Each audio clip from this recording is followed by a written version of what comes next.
Welcome back, family, to Northside LDN. Caramba, we are back. You know what I'm saying? Big up to everyone that's locked in. You know what I'm saying? Big up to everyone in the building. Apologies for yesterday, man. Everything that could go wrong yesterday went wrong. It was one of those days. I can't even lie, bro. You know what I'm saying? It was crazy, bro. I can't even lie. Basically, wait, hold on. The grade scale is a little bit, it's a little bit messed up right now. You know what I mean? Gotta sort this out. There we go. You know what I'm saying? Big up to everyone locked in, man. Big up to everyone locked in. Yesterday was an absolute nightmare, bro. You know what I'm saying? Yo, big up to everyone locked in. At work, you already know. I live stream now. I live stream at work, obviously. And, bro, I couldn't use the office to stream. So at work, I couldn't use the office to stream. Crazy. Then, after, my cousin came down from Portugal, but it was last minute. He was supposed to come in February. Bro, this guy came, yeah. He's one of my favorite cousins, yeah, but it was completely unorganized. Bro, it was crazy, man. I'm not even going to lie. I was annoyed. And then he's like, oh, could you drop me home? I told him to go. I live in North London, innit? I said, yo, stay in North London. They wanted to go to the Harry Potter Studios. I'm like, Harry Potter Studios is towards North London. It's up, like, near North London. Bro, these people that put the go and book a flipping Airbnb in Croydon, bro. Croydon. And anyone that knows the UK, everyone that knows London, yeah? Croydon is nowhere near the Harry Potter Studios, bro. You know what I'm saying? It's absolutely crazy, bro. Absolutely crazy, bro. I can't even lie. It was one of them ones, bro. You know what I mean? It is where it is. Apologies. I was supposed to get home at 11:30, yeah? This guy made me get home at 1:30. He's got a little daughter. She's 1 year old. It's freezing yesterday. Obviously, I was driving. My girl was driving. Yeah, so I was like, yo, I ain't going to let the little 1 year old go out in the cold. They don't know where they're going. It's their first time being in England. You know what I'm saying? They're fresh from Portugal. I was like, flip sick. You know when it pulls on your heartstrings, you're like, the stuff you do for family. I was like, bro, I've got a stream to get to. The thing is, we went to Westfield, didn't it? We went to Westfield. I saw Kaz. Kaz saw me. I saw Kaz. And yeah, man. I was like, bro, I was supposed to go live. I can't even go live, but I'm with the family and that. And it's the first time in England. It's crazy. It's absolutely crazy, bro. So yeah, man, unfortunately yesterday just did not work out, man. Apologies to the man, them apologies to everyone, you know what I'm saying? But yeah, bro, it's one of them ones, bro. You know what I mean? It's one of them ones. Why is it? Hold on. Oh no, that's the output. Hold on. Let me see if the mic is on the right one. Is it on the right one? What's going on with my mic? People are saying about my mic. Let me know. Let me know what the mic's saying, bro. Someone's saying there's an issue with the mic. Is there an issue with? You know what I mean? You know what I mean? What's the? Nah, bro. There's, you know what I mean? I didn't make it, yeah. But listen, family first, bro. Family first. So listen, it is what it is. If man them upset, be upset. Don't care. You know what I mean? What can I do? Leave my cousin in the cold? Hold on.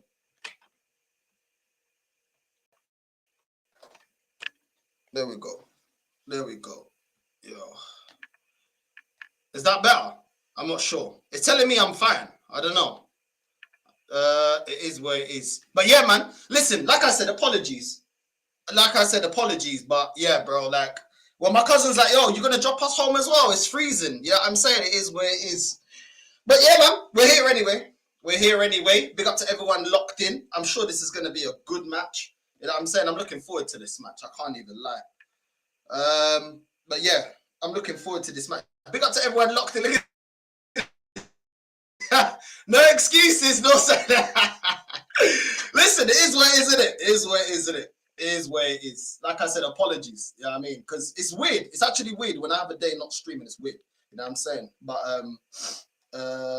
you know what I mean? It is where it is, man. It is where it is. Family first, isn't it? At the end of the day, it was either take my cousin and his baby home or do the live. I weren't going to do that. I weren't going to do that to my cousin. Like, you know what I'm saying? But it is my cousin's fault. And if you're watching, it is your fault, because you told me that you were coming on February. And then all of a sudden, this guy comes the last week of January, bro. You know what I'm saying? And then you're coming up with the bro, it's just long, bruv. It was just long, bruv. You know what I mean? That was a situation I definitely weren't gonna get out of. But it is where it is, bro. It is where it is. You know what I'm saying? I said, man, them got higher standards than Northside than arteta, you know. What can I do, yes, sir, bro? What can I do? You know what I'm saying? What can I do, bro? If someone does want to jump on the watch along, you're more than welcome. I'll put the link out if you do want to jump on. You know what I mean? If you do want to jump on and do the watch along with me on camera. So big up to anyone that does want to jump on. I'll put the link out there. So, you know, you guys can jump on if you want to. No one's forced to. I could do the watch along by myself. It's all calm. But if you do want to, big up to the man them. You know what I'm saying? North side, I've seen news that Santiago Jimenez has gone to. I think you mean to AC Milan. There was your striker available. Your club is a disgrace, bro. He's a decent striker. I've been hearing he's been doing all right still, but you know we already know with Arsenal, bro. There's no standards here, man. These men ain't serious, bro. These men are not serious. So you already know what it is, bro. You know what I'm saying? Like Jimenez, was he high up on my list? No, but the guy's been performing as of late. Why aren't we in that conversation? Why aren't we, bro? We can say that to so many players, bro. Why weren't we in the conversation for? Why weren't we in the conversation for Gyökeres? Why weren't we in the conversation for many players, bro? Do you know what I'm saying? It's stressful, bro. Thoughts on Malacia to Benfica? Yes, I saw that you said that to me. Yeah, you feel that conmigo. Yeah, bro. It's crazy. Like, I don't understand. Like, we didn't give enough opportunities to Kabore, in my opinion, at Benfica. And then all of a sudden, we're going to go and get Malacia. It don't make no sense to me. Do you know what I'm saying? It doesn't make any sense to me. You know? And then we've got Alvaro Fernandes. Like, he's a baller, bro. Like, you know what I mean? He's a baller. But I don't know if he's returned yet or what. I haven't even checked, to be honest. But, yeah, it's crazy, bro. I don't rate Malacia like that. But he'll probably be calm in the Portuguese league. You know? Not to try and put down the Portuguese league. But he'll probably do bits in the Portuguese league. You know what I mean? He might. You know what I mean? You might. It's crazy, bro. It's absolutely crazy, bro. You know what I mean? Yo, what you telling me, bro? What you saying, my guy? Bro, I'm here, man. I'm here, bro. You know what I mean? Yesterday, bro, family stuff. Bro, everything that could go wrong yesterday went wrong, bro. It was annoying. I can't even lie to you, bro. It was mad annoying, bro. Mad annoying, bro. And then when it's with family, it's harder, innit? Like, if it's friends, I'll just drop my friends and be like, yo, like, I got work in it. When it's family, especially when they come from abroad and it's their first time here and they don't understand, they don't speak English, I felt bad in it because I had a stream set up. Because the stream that I set up for 11 was the stream I was supposed to do on my lunch break. I couldn't do it on my lunch break because my manager was like, "Yo, I got a meeting call. You can't like if you want to do it in the other room. But the other room, there's no internet signal." So I was like, I can't do it, isn't it? You get me?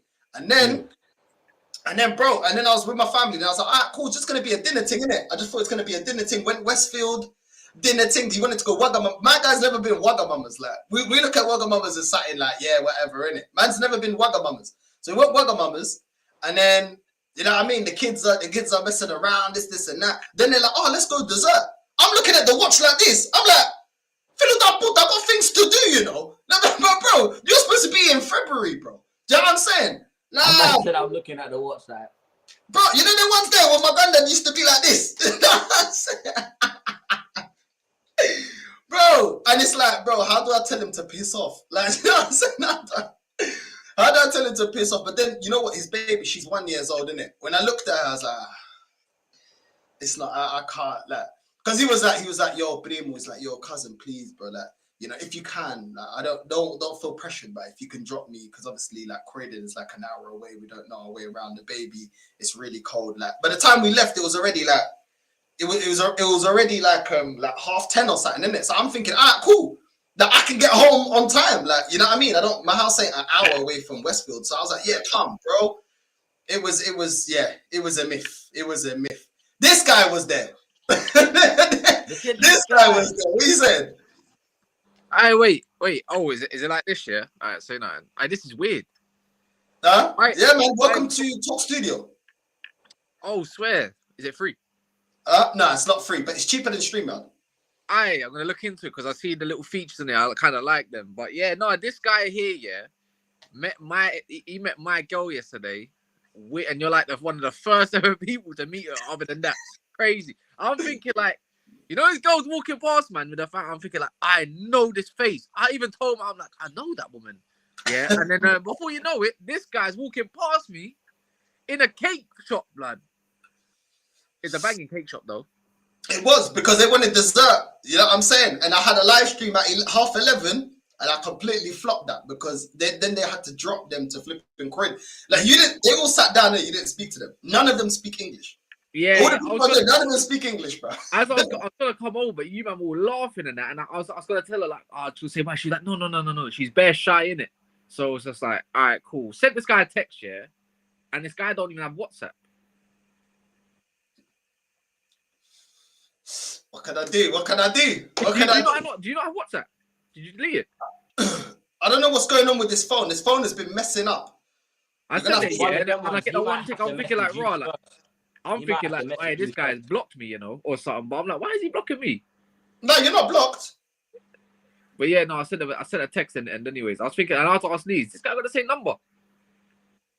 Flipping out. Bro, listen, you already, me and you already talking. I'm like, I'm busy, bro.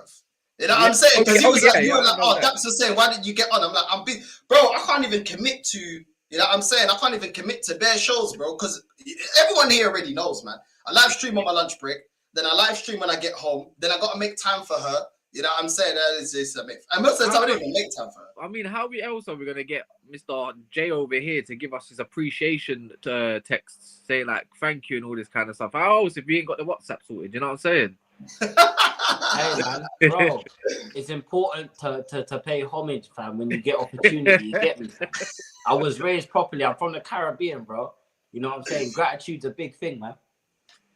Yeah. It's all big. It's hard to bump family. It's hard. If it was my family, yeah, that like live here, obviously it's nothing, innit? But because they don't know and they're all scared, bro, they bought ones, innit? They went to the Harry Potter thing, yeah. They bought they brought ones, innit? They'll show me their ones, yeah. I looked at my cousin, I'm like, you're a grown ass man. What are you doing getting a one? He's like, yeah, this one was 35. It's got a lion at the top, innit? Because his first name is Leal. So he's got lion in his name. I was like, bro, what's going on here, bro? But nah, man, it was calm, bro. They were staying in Croydon. I don't know them ends. I don't go Croydon. That's crazy. Yeah, it was like an hour drive, man. It was long hour, bro. I got home at like 1:30. I said, I'm not going live at 1:30, bro. Croydon is dustier than dustier. It's dusty. It's I don't even ever want to see them ends, even as a grown man. Nah, Yeah. Croydon. Love. Rush Croydon. Love. Let me do that. You know what the maddest thing is, yeah, as well, yeah. I can't believe, yeah. I've just got home, innit? Really. And I'm seeing Brian getting smacked 7-0. Dark. 7-0. And this is a team that beat my team, you know. I'm not off the bottle, man. You know what I'm saying? I'm not off the bottle. Hey, I'm telling you, he's doing his thing, man. And now I'm seeing like Arsenal's not even gonna get Watkins, but Villa gonna take up Rashford. That's crazy. That's crazy. Hey, fighting the good fight, yeah. No sad. Emergency stream tonight. It's over, Fila the Porta and all that stuff. I'm saying with a spoon. What? Nah, bro. I'm telling you, bro. Rejected, I didn't even reply to Lee. I literally just replied to Lee now. He sent me about LB. I don't know. It's no side. Alright, cool. Just message him. Alright. Hey, Casper, these Garnacho links true. What's that? Are these Garnacho to Spurs links actually true, bro? Hey, I know as much as you know, my bro. Rashi's at Villa now, isn't it? Who's that? Rashi's at Villa now, isn't it? I don't know if I don't think it's confirmed yet. I ain't seen it, but it's like it looks like it's gonna happen, isn't it? And I couldn't be happier. Is it with an option to buy? Yeah, option. United would be stupid to make that an obligation, you know, because if he bangs, then his price goes up. I don't know, man. Just get rid. I hear it, but I don't see the quality, bro. I don't really see it. Times are changing. I just want to know, yeah, how the hell does Spurs, yeah? Spurs is like the ugly friend in the group that's got confidence and thinks he can go chat to any gal, yeah. And then every time you approach a gal, she's like, nah. Do you know what I mean? Like Tomori being one of them, no. You know, Christian, like so Matthias Toe, even Levy came over and he said, no, thank you. And then obviously going on from there, I don't know who else you've approached, but I'm hearing no's. It's mad. No. You lot are actually dusty. There's probably nothing attractive about Spurs except about the concerts. You know that, innit? That's the only thing attractive about your club. Your club, how can your club be below mine? 20 years, there's the honor, and then you know my sound. And I want to see the spirit. I want to see the fire. They can change manager, but believe me, the situation will not change. Thank you very much. You know you're getting Eric Ten Hag next, isn't it? We're not, bro. We're getting Allegri. I told you. You're getting Ten Hag. I'm telling you now. I can't promise that, but you're getting Ten Hag. We're getting Allegri, bro. That might be even worse. I know, but that's Daniel Levy, bro. Yeah. Northside, I sent you a picture, of the new cafe that they opened on Instagram. I saw that on IG. Yeah. I saw that. We got Korean cafes opening before we're making transfers out here. It's peak. Nah, it's mad, bro. It's actually mad. Chris Wood banging in goals, yeah. We can't even get a Chris Wood. You know what I'm saying? Like, this is right. And Chris Wood's been outscoring our strikers as well, you know. He's been outscoring our strikers the last couple of seasons, bro. It's actually ridiculous. Chris Wood might have more goals than my front line this season put together. You know how mad that is? Hey, man. I can't lie, man. Hey, Man, I don't. Toilet, fam. It's I don't even know, man. I'm looking forward to this game. Liverpool, obviously, Bournemouth doing their thing. They won their game comfortably. Liverpool as well beat Ipswich. So I'm looking forward to this game. I think it's going to be a good game. Going to be an entertaining game, man. Really I can't wait. I'm going to watch the Newcastle game. I'm going to actually watch Newcastle over Liverpool, but I'm going to keep Liverpool in the background. That's what I'm watching as well. Who Newcastle got again? Who is it? Newcastle Fulham. Yeah, that's a good game, man. You know what it is? It's like I don't hate watching Liverpool from afar, innit, and not actually watching them. When I hear a goal goes in, it's either I'm switching off the TV, keeping it on. With Newcastle, I can actually have some entertainment. Do you know what I mean? You're on this passive aggressive thing, Cass, man. The what? You're being passive aggressive in that, bro. Why don't you just hate along, fam? I watch Toxic these and negative all the time, bro. Oh, that one, toxic and negative. Toxic and negative. You're feeling the water. Hey, that's I've got that clip still on my email still. That's staying. Bro, all sides clips are going viral on Twitter right now, bro. Who's that? This I don't know which way it is. Northside. Northside's been going viral all year. What are you on about? Since the season started. Because it's funny, because you know what it is? It's like you want the best for your club and to do better, but when it's fashionable, everyone wants to agree with you. But when you do get a few wins, they don't want to agree with you no more. It's mad. We'll see in it. When he drew out that Margin Boo lookalike, bro. I swear on my life, I was crying. I'm not even kidding you. I was crying. Like Mr. Popo, fam. How do I even explain this to my girl? Like, honestly, Northside, I'll keep that bit a secret in it, yeah? How do I even explain stuff that's funny when she asks stuff that's funny when it's about Margin Boo and stuff? How do I even do that? There's no such thing. Do you get it? You get it. Do you know what I mean? So when I don't know, innit? We'll see, man. So when I'm looking at something on my phone, yeah, and she said, "What's so funny?" I can't even explain it because it doesn't exist. I'll tell you afterwards, innit? But do you get it? It is what it is. Tough life, man. Tough life. It is what it is. You know what I mean? Let them get excited, bro. Because everything that they're gassing up right now, because we picked up a couple wins, cool. I use it against them when it all crumbles down. Because we ain't winning nothing. So then I'll clip them up. Then they'll say, "Why are you clipping us up, Calaboca Filudaputa? When you running up your mouth when we was winning?" Okay. Well, what do those wins lead to? Bro, we're not winning anything. You know what I'm saying? You know, there's been a lot of warning signs already this season alone. Bournemouth, Newcastle getting kicked out of the cup by Man United. You know, we lost to Inter Milan in the Champions League already this season. Do you know what I'm saying? So let them get excited, bro. Let them get excited. When it's time to cook, trust me, I will be extremely toxic and negative. Because ultimately, if the wins don't win you a cup, what's the point of them? Can you imagine win a cup lead to something? Huh? Can you imagine Spurs win a cup this season and Arsenal don't? The meltdown is that meltdown might be generational. Oh, yeah, when I flipped out, yeah, because flipping Benfica bottled it to Barcelona when we was 4-2 up, yeah. Some people are like, I don't know who he likes more. Does he like Benfica or Arsenal more? It's like, no, I got the same standards for the clubs that I support. And to be honest, I got the same standards for all clubs. Like if rivals do the same stupidness at Arsenal, I will criticize them as well. Do you know what I'm saying? But it's just how I look at football. It's just how I see football, bro. It's about winning. I'm not here for the excuses. And when you've got advantages, you have to. We're not taking the advantages, bro. We're already behind in the league, and then you go into a transfer window and you don't go and address the reason why you're 6 points behind Liverpool. You don't address that. You do not address that. That's mad. It's crazy, but trust the process. That's mad. You know what's funny, yeah? So I don't know if you was in a stream of Hooks with Lee the other day, innit? But I asked Lee, like, make sure you ask Hooks if it's probable that Ollie Watkins is coming, because he was doing, it's more probable than it's possible, you know. And I'm thinking like, oh, here we go, clutch with words, probable, you know. And as soon as he said, I'm not effing leaving type moment with Villa, it's like this fan base is a funny fan base, you know. I must admit, without Arsenal, you know, football fandom might be boring, you know. 100. The gift that keeps on giving. I love it. Nah, I hear it. What's going on at United though?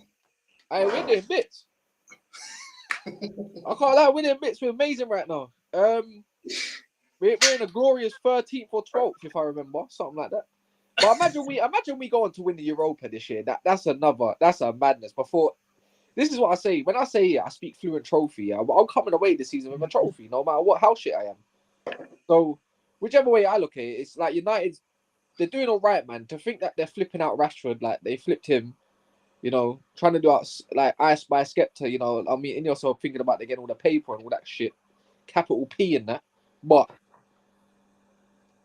I don't know, bro. Like, Molasses on his way out to bed. Actually, there you go. Looks like Molasses guy Benfica. I'll take Alvaro back. Thank you. Got the Dorgu guy with the medical. We nicked your chain with that heaven. I mean, can he bring us back to heaven? I don't know. In the future, maybe. It looks like we're on our Chelsea vibe. We're just securing bare young bucks and hoping for the future, really, trying to build that way. But I need something. There's no, and then obviously Matthias Toes looking like it's going to get done. Now, like on a loan, but we'll see how that happens. Oh, on a loan, okay. But a lot of it's getting cleared out. That needs to be cleared out. The Ericssons, the Casemirs, eventually they'll go. But I can understand not getting a Cunha in this window, innit? Because I really want Cunha. I want Gyökeres. I want to go into next season with Cunha, or even Kobe in a 10-year, or both. Gyökeres and Ahmad. All of a sudden, my front three's disgusting on paper. But you got to get Cunha. You're gonna have to put up 70 million. I hear that, man. We ain't got 70 million. You got 70 million. I mean, you got 60 million, right? For so why you Cunha? You think he's worth that? Yeah, you know what it is? We played obviously a different formation to you. You know, Cunha, that left heart, like that left 10, is like tailor made for my man. I think it's like, you know, as United, a lot of times, even Arsenal recently, like we're too busy buying players from other leagues and not enough proven quality. And we're running right sometimes. We don't get over the line with certain players. You know what I mean? We're all in a guessing game. Xerxes, Hoyland, Nick, take your pick, bro. I hear that. Crap. I hear that, man. We're crap. It's too much build for the future, bro. Ours is inexcusable, bro. How many years? Oh my, shot saved. Hey, how many years? Hey, yo, okay. I'm telling you, bro. Bournemouth ain't playing around, bro. Straight from the get go, bro. Trent dispossessed. I mean, can you imagine they get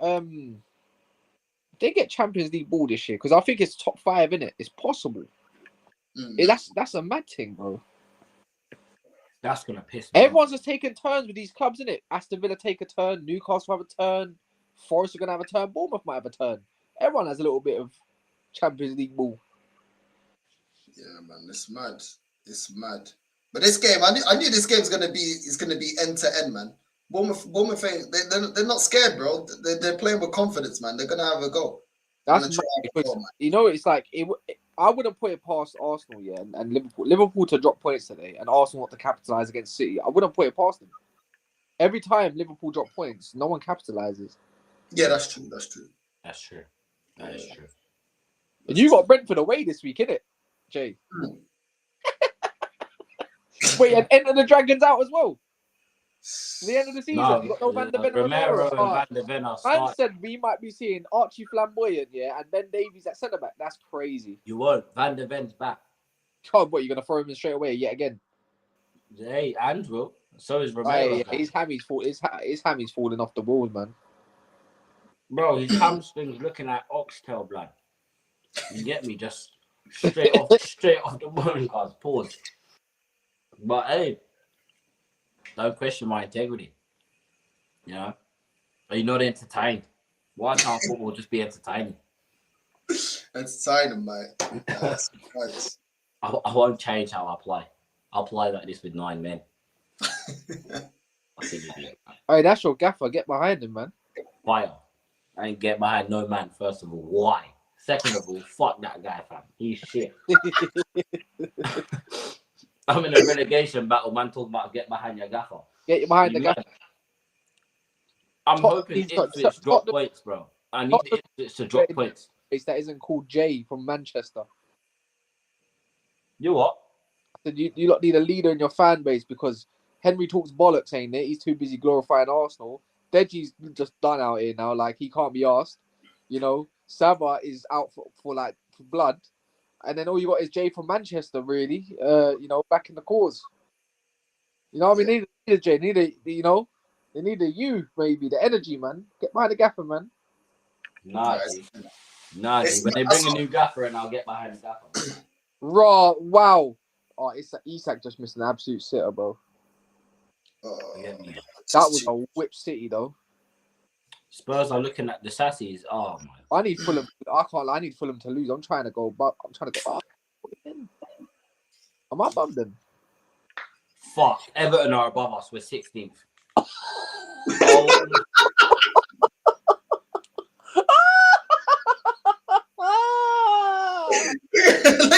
Everton score. 1-0 Everton. Fuck. What against who? Who they facing? Leicester. I told man Leicester are getting slapped. Aye, that's funny. Aye, I swear on my. You know what the fact is, yeah. See, Deji ain't around tomorrow, innit? But he's around tonight, and I swear down, I'm gonna. If Everton end up being above you, even though you ain't paid, I'm gonna cook him. I'm gonna absolute put him on a toaster, bruv. Deji's looking to get signed by Def Jam Records, bro.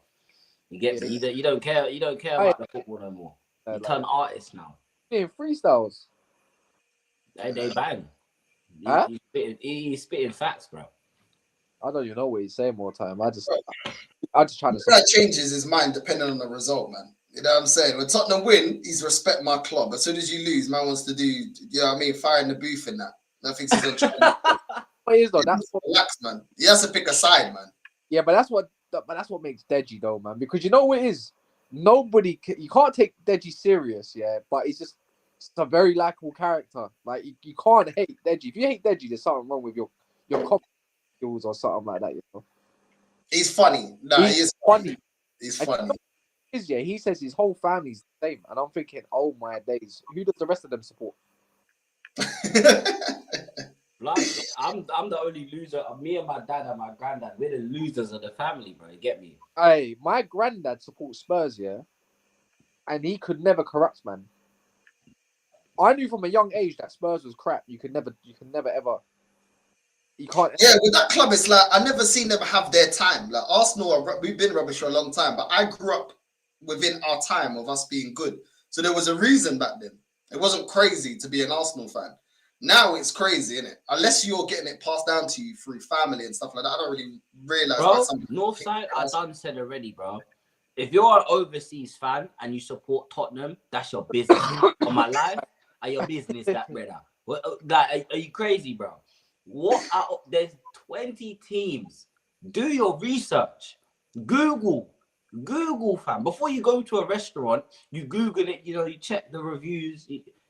See, but I couldn't do that, yeah, because my time, yeah, like, bro, I was just before AOL came out, and then AOL was dodgy. Because as soon as my mum called Portugal, the line would go down. YouTube was just about like coming out a couple of years after. You know what I mean? It was harder to do our Googles back then. Do you know what I'm saying? We had to buy books. You remember, yeah? So the internet, the way it used to be linked up, if someone rings the house phone, the internet's go. Oh my god, lagging on. Nothing going on. You have to wait till dial-up stuff, man. It was jarring, bruv. It was jarring. It was a struggle back then, you know. We actually went out and had water bomb fights and all sorts. There was You get me? You know what I mean? There was actually consequences for chatting crap to somebody. Like there was actually genuine punch-ups. Now it's, you know what I mean? I don't know, ring HR or something, or complain to YouTube or something. I start crying. Mental health in that. You know what I mean? Everyone's acting all feminine now. It's just I ain't got time. Yeah, I hear it. But I feel like it's slowly coming back where people just say what they feel now, man. Like Like, you know, that little. And then they get nicked for 4 years, bro. It's about time. You can't say what you feel in this country no more, bro. You get nicked, blood. You get nicked. I see a woman get nicked. I see on Twitter. A woman got nicked the other day for sending a fart as a voice note to someone, and the Jakes pulled up to her yard and bagged her. Yeah, but they must have lied about something, bro. Surely they must have lied about something. Hey, man, that's saying 2-0, you know. That's crazy. Who scored? Who scored? I bet it was that milk button Dominic Calvert-Lewin, blood. that non-binary milk button, fam. I hate that. Man got more handbags than goals, fam. Taking a piss. Every week. Oh wait, is this a watch along? Yes, watch along, bro. I swear down. I thought this was just a talk along. Yeah, man. But there's no quality at the moment. Like they're trying to go. I saw a foul on Salah. It's not. They need to calm the game down, man. They need to calm the game down. Both teams lacking a little bit of quality. Beto scored. I got the Wrexham game on, but I'm about to put the Liverpool one on now. Wrexham, yeah. Right, what to see? Bro, Jay Rodriguez I need to start preing the opponents for next season from now, bro. You get me? Wrexham are 1-0 up as well. Is that what you're doing now? Your man's doing the Bielsa. You remember when Bielsa was going to man's training ground and stuff and watching what man are doing in that, taking notes. Just to get battered anyways. It's crazy. Oh, the dark arts, man. The dark arts. Jay's doing the dark arts. Bielsa with the Megan Thee Stallion knees, man. It's crazy. Hey, Trent side, bro. Trent is looking all over the place already, man. They're just targeting Trent side, man. Every time Bournemouth go on the counter. Swayway, it's funny you say on the 16th because that's where we are in the table right now. That's just so ironic, bro. We're gonna lose though. We're not beating United next week now. No. Hey, bro. I need something. I don't even wait. It's not even next week. It's the week after. There you go. When are your injuries getting back, Jay? When your injured players returning? Do you know? So Vicario comes back in the middle of March. Romero's back now. Van de Ven's back. Doggy's back in 2 weeks. Madison's back in 3 weeks. Basuma's back. Sar's back. A lot of players are coming back. Werner's out. I don't really give a shit how long he's out. he can stay out, bro. Come back and get injured. Do both your ACLs at the same time for all I care. I don't business, bro. He's shit. But yeah, most of the men are coming back now. But like I said before, it doesn't matter when they're coming back because someone else will go. One back, two out. It's just how it works, fam. You got Richarlison. You get me. My man's that guy's injured again. You got to knock again. Solanke's out until. Wait. Richarlison came back and then got injured again. Yes, bro. That's crazy. Yes, bro. That's crazy. So how many will be back for the Man United game? Who's that? How many will be back for the Man United game? Everyone barring a Doggy, obviously Dragusin, And Solanke, Werner, Johnson. Johnson's out injured. Fuck, this is what I'm saying. He's so shit. I didn't even know he was out injured. I didn't even know he was out injured. Man missed him on that school register. Like Johnson's still here. Is he in my class? What's going on with Johnson and that? I think Johnson's back in a couple weeks as well. Yeah, all of our players, barring the goalkeeper and Solanke, are back still. But it doesn't matter because we're open as fuck, bro. We're so open. So wait, who's back? Where's Romero? Is he injured still? Nah, he's fit. He just didn't play in the. He didn't play in the Europa League game because they didn't want to. Salah on the break. They didn't want to risk it. Salah, man, what are you doing? What minute are you on your side? I'm on 11:30. Okay. I need to figure out how to put the time on this because when it was on the other one, I could just like screen share and then minimize it just to the timer. With this, I'm not sure if I can. I don't think I can do that. But yeah. So you fully made the switch to Streamlabs now, yeah? Yeah, man. Bun StreamYard, man. And OBS I only use when I do like FIFA. If I do my FIFA done a Sol Campbell thing. Yes. I hear it. I don't really like OBS is difficult. I can't lie. Kaz knows how to use OBS, but I don't know how to use OBS like that. Them man, whenever I went to think that's in that, them man all got OBS and all that. I don't know how to function. Big up Dave, man. No worries, bro. Big up Max as well, man. Yo, wait, whips. Oh, Murphy, what a ball. Oh, what a ball. Oh, that's crazy. Never mind. This game is lacking quality, man. Why is it when I put money on Liverpool to turn up, they never... Is it a kind of thing? Is it a kind of thing? Is it an underbelly kind of thing? Fucking, I hate that guy, man. What is Trent doing? Oh my days! What kind of clearance is that? Okay, Trent. Oh my God! They almost scored, Right. bro. I'm telling you, everything for Bournemouth is coming through that Liverpool's right hand side, bro. Trent is having a stinky game, bro. All right, what do you mean? What kind of clearance was that? Why do you hate Sol Campbell, bro? Was you not born in like 03, fam? Oh my days! Let me tell you. Let me just explain to you. Yeah. First of all, generational hate. You get me? Greek people don't like Turkish people. Yeah, their man weren't born when the Greeks and the Turks were at war, but they still hate each other. You get me, fam? It's just it's generational hate, and you know what? He adds fuels to the fire, bro. Like he makes it worse, and then he does the victim thing. Like, how can you come out 2 days before? Trent Cook.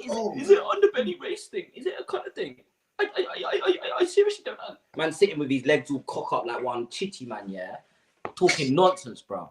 You get me? Talking nonsense, and then 2 days later, man's talking about sometimes the grass is greener on the other side. Shut up! Shut up! You get me? Man talking about is it a colour thing? We got a mural of Ledley King outside our stadium, bro. Love to hear it, man. Love to hear it, man. Trent is getting cooked. But didn't Tevez play for United and City? Isn't that a Judas thing technically? Yeah, but I was alive for that. But was you outraged by that?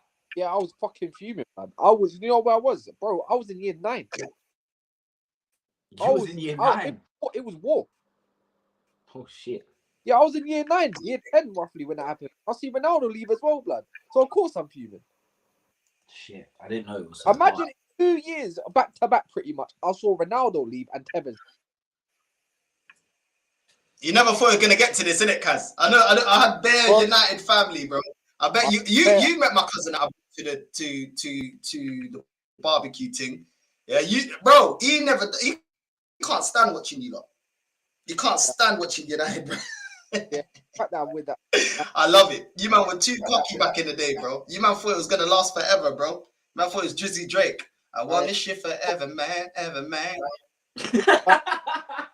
There's a race for someone to dominate in this Premier League, yeah, and no one knows who it's gonna be. It's up for grabs. Yeah, man. Imagine Nottingham Forest do the unthinkable. It ain't gonna be Arteta, bro. And Salah's not staying around forever either. Neither is Van Dijk. So we'll see what happens. Could be Chelsea, could be United, definitely not Tottenham. We'll see in it. Why you have to chuck Tottenham in there, bro? Leave me, fam. I'm why you love to kick a man when he's down for? Do you walk past the Bisshead outside the Tesco and take his change? You know what I realised, yeah? You know when I was on top, yeah, pause, yeah, like back in school days, yeah, and I didn't rub it in random's faces, pause again, yeah. And now that I'm back around it, I'm wondering, like, I didn't do enough of this. So when a man is down, I'm going to stomp on man's head next time. Because I will have my time again. Might not be now. Could be in a few years. Could be 10 years. But I will do it. And I don't care how grown I am. I don't care. Good shot from that hole. 5 years age. Hey, I'm telling you. Now, Revy, the facts, bro. Just because you're top of the league doesn't mean everything is rosy. Because Trent has been getting cooked. That number 10, Christie or whatever, he absolutely cooked him. He's been getting cooked. I think Bournemouth, no pun intended, are going to get cherry picked for all their players this summer, bro. I don't think they will. Their press as well is pretty good. The thing is, their recruitment's been dope. Like, they're doing that data scouting that Brentford and Brighton do. Yeah, but I don't think Clivert's all that regardless. I don't think all their players are all that. I just think they're just working to a really good system at the moment. Yeah. I think their coach is getting the best out of them as well, bro. Because I picked this guy before he even jumped in the ship with these brothers, fam. He was doing madnesses with other teams. Oh, No. swear you had what you But that- was playing before he joined the man. He's earned his stripes. No, fair enough, man. Fair enough. But hey, Marco Silva, man, that guy needs to join my club. 1,000 people in the stadium. Trust me. They got how many? What's their capacity? Like that, bro, is small blood. It's like where is it like? Where is it like? Is it 19,000? Is it 19,000? Is it even less than that? We have more people sitting in our south stand. That's crazy. Second tier. That's crazy. Oh, a little bit more. He would have seen it through. I said, how's Northside gonna let Haaland score? Is he playing? Bro, it's not me, bro. I'll take him out, bro. You know them power, bro. You got to take one. You know what I mean? You got to take one for the team, bro. But I'll take the 3-match ban, bro. I'm going straight for his knees. I'll take the 3-match ban, bro. do you know what? It's in the first minute. Players like that, you got to show them that you're there, yeah, and just take them out. I've never been like a big guy, innit? But I know how to foul, I know how to take man down, innit? Pause, you know what I mean? So I always make sure they know I'm there, innit? They know I'm there. They know that, yeah, you ain't gonna mess around, bro. I'm gonna make your life hell. That's what you got to do. You got to make them know from the first minute, set the tone for the game. That's what you got to do. As soon as you get in players' heads, a lot of the time they start, you know what I mean? They start doing They stupidness. get rattled, bro. Yeah. You know what I mean? Power League as well used to be like that. I remember going Power League, yeah, and there were certain teams, yeah, and people already knew that they were aggressive, yeah, but they already got into your head, so then you play within yourself. You know what I mean? But I wouldn't let that. I'd be like, all right, cool. Like if they want to play rough, then cool. You got to match that energy. That's all it is. That's the team he was at before Bournemouth. He was at Sociedad.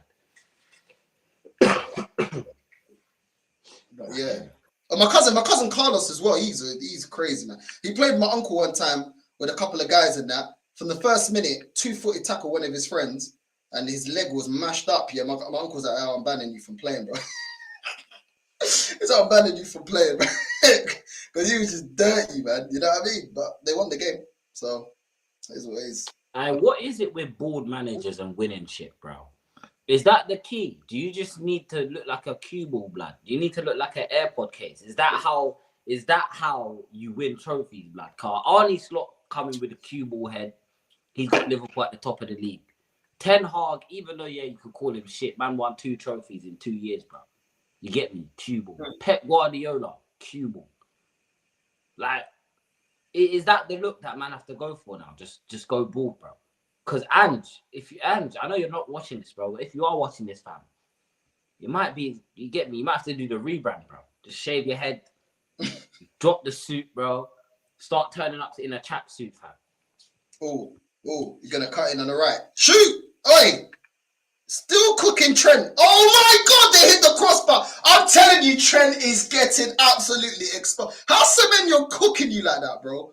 No. Oi, that is embarrassing, bro. This guy's getting cooked for the whole 20 minutes. This guy's been getting cooked, bro. I swear down. Hey, Liverpool, it's mad. Hey, Salah needs to drop back and help him out. Oh my God, another player rejected Tottenham. Swear down, Yasser. Real Embolo. Who the fuck is that? That was dirty. Oh my God. My phone's about to die. So yeah, man. I'll jump off now, anyways. But big up, though, man. Love, Big man. up, man. Alright, Big Jay, up, man. tomorrow, I swear down, you know what? You might have to jump on stream, I'm not going to lie, in place of Deji. Because when you lose, it's going to be generational. I'm there, man. Yeah, man. Love. Love, bro, man. Love, bro. Love for jumping on. People run up the likes, man. Please. Bro, I'm telling you, bro, Trent is getting absolutely cooked, bro. Semenyo, bro, even Gravenberch is trying to kick back to help Trent, yeah, on that right-hand side. Well, it ain't working, bro. I can't even lie. Semenyo's doing his thing today. He's cooking, bro. And Clivert's getting involved as well, but Semenyo's cooking, bro. You know what I mean? That left-hand side of Bournemouth's attack, bro, it's doing its thing, bro. It's doing its thing. I can't lie, yeah. Fam, Trent's head's in Madrid, bro. Trent's head's in Madrid. I'm just watching back the charts that man hit when they hit the crossbar. Fucking hell. Bro, and then they had it came from the same side, yeah. And flipping, what's his name? Cliver almost snuck it in that near post as well, bro. I'm telling you, it's all coming through Trent's side, bro. They need to take him off. I'm telling you, they need to fix up or take him off, bro, because he's getting exposed. Gravenberch's trying to drop in deeper, trying to help him out, bro. It ain't working at the moment. 1v1, he's getting cooked, bro. This is embarrassing. This is Nah, actually it's embarrassing.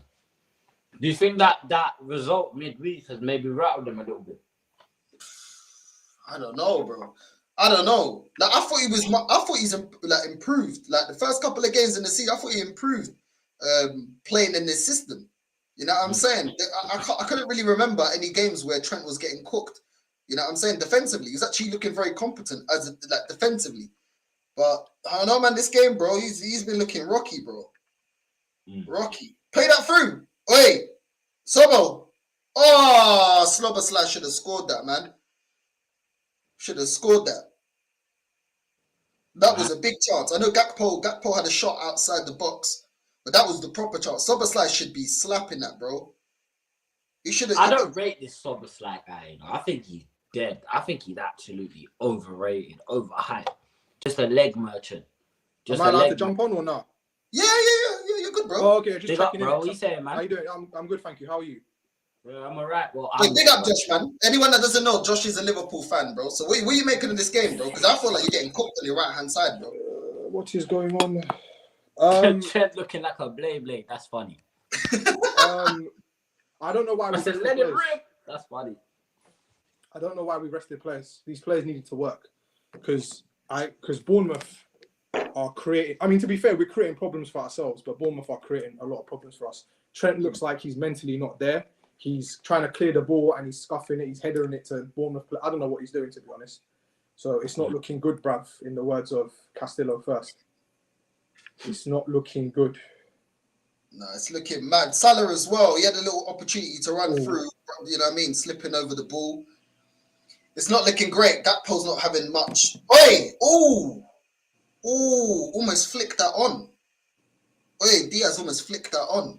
Well, most of your players, bro. Okay, yeah, we're testing the goalkeeper now a little bit. Yeah, we're doing a little bit. Oh, It's looking like one of them games. Liverpool look like they're gonna warm into the game as it gets on. Yeah, who else is a Liverpool fan in the chat? Is Ravi a Liverpool fan? Ravi's a Liverpool fan. Yeah. Ravi's a Liverpool fan. Okay, fine. I want to know what he thinks about the transfer window so far. Josh, what do you reckon? You reckon you lot are gonna get the better of us at Anfield next week? You know what? I hope so. But the thing for me about Tottenham is that in the cup competitions, they've been very, very good. So, and when we played you guys last time, we were pretty poor, but you guys played a lower block and we struggled to break you down. So I don't really know, to be honest with you. But I'll think about that game after this game is over. But yeah, Spurs are more than capable of getting the result because we have to go out there and win the game. Like we were so poor at White Hart Lane.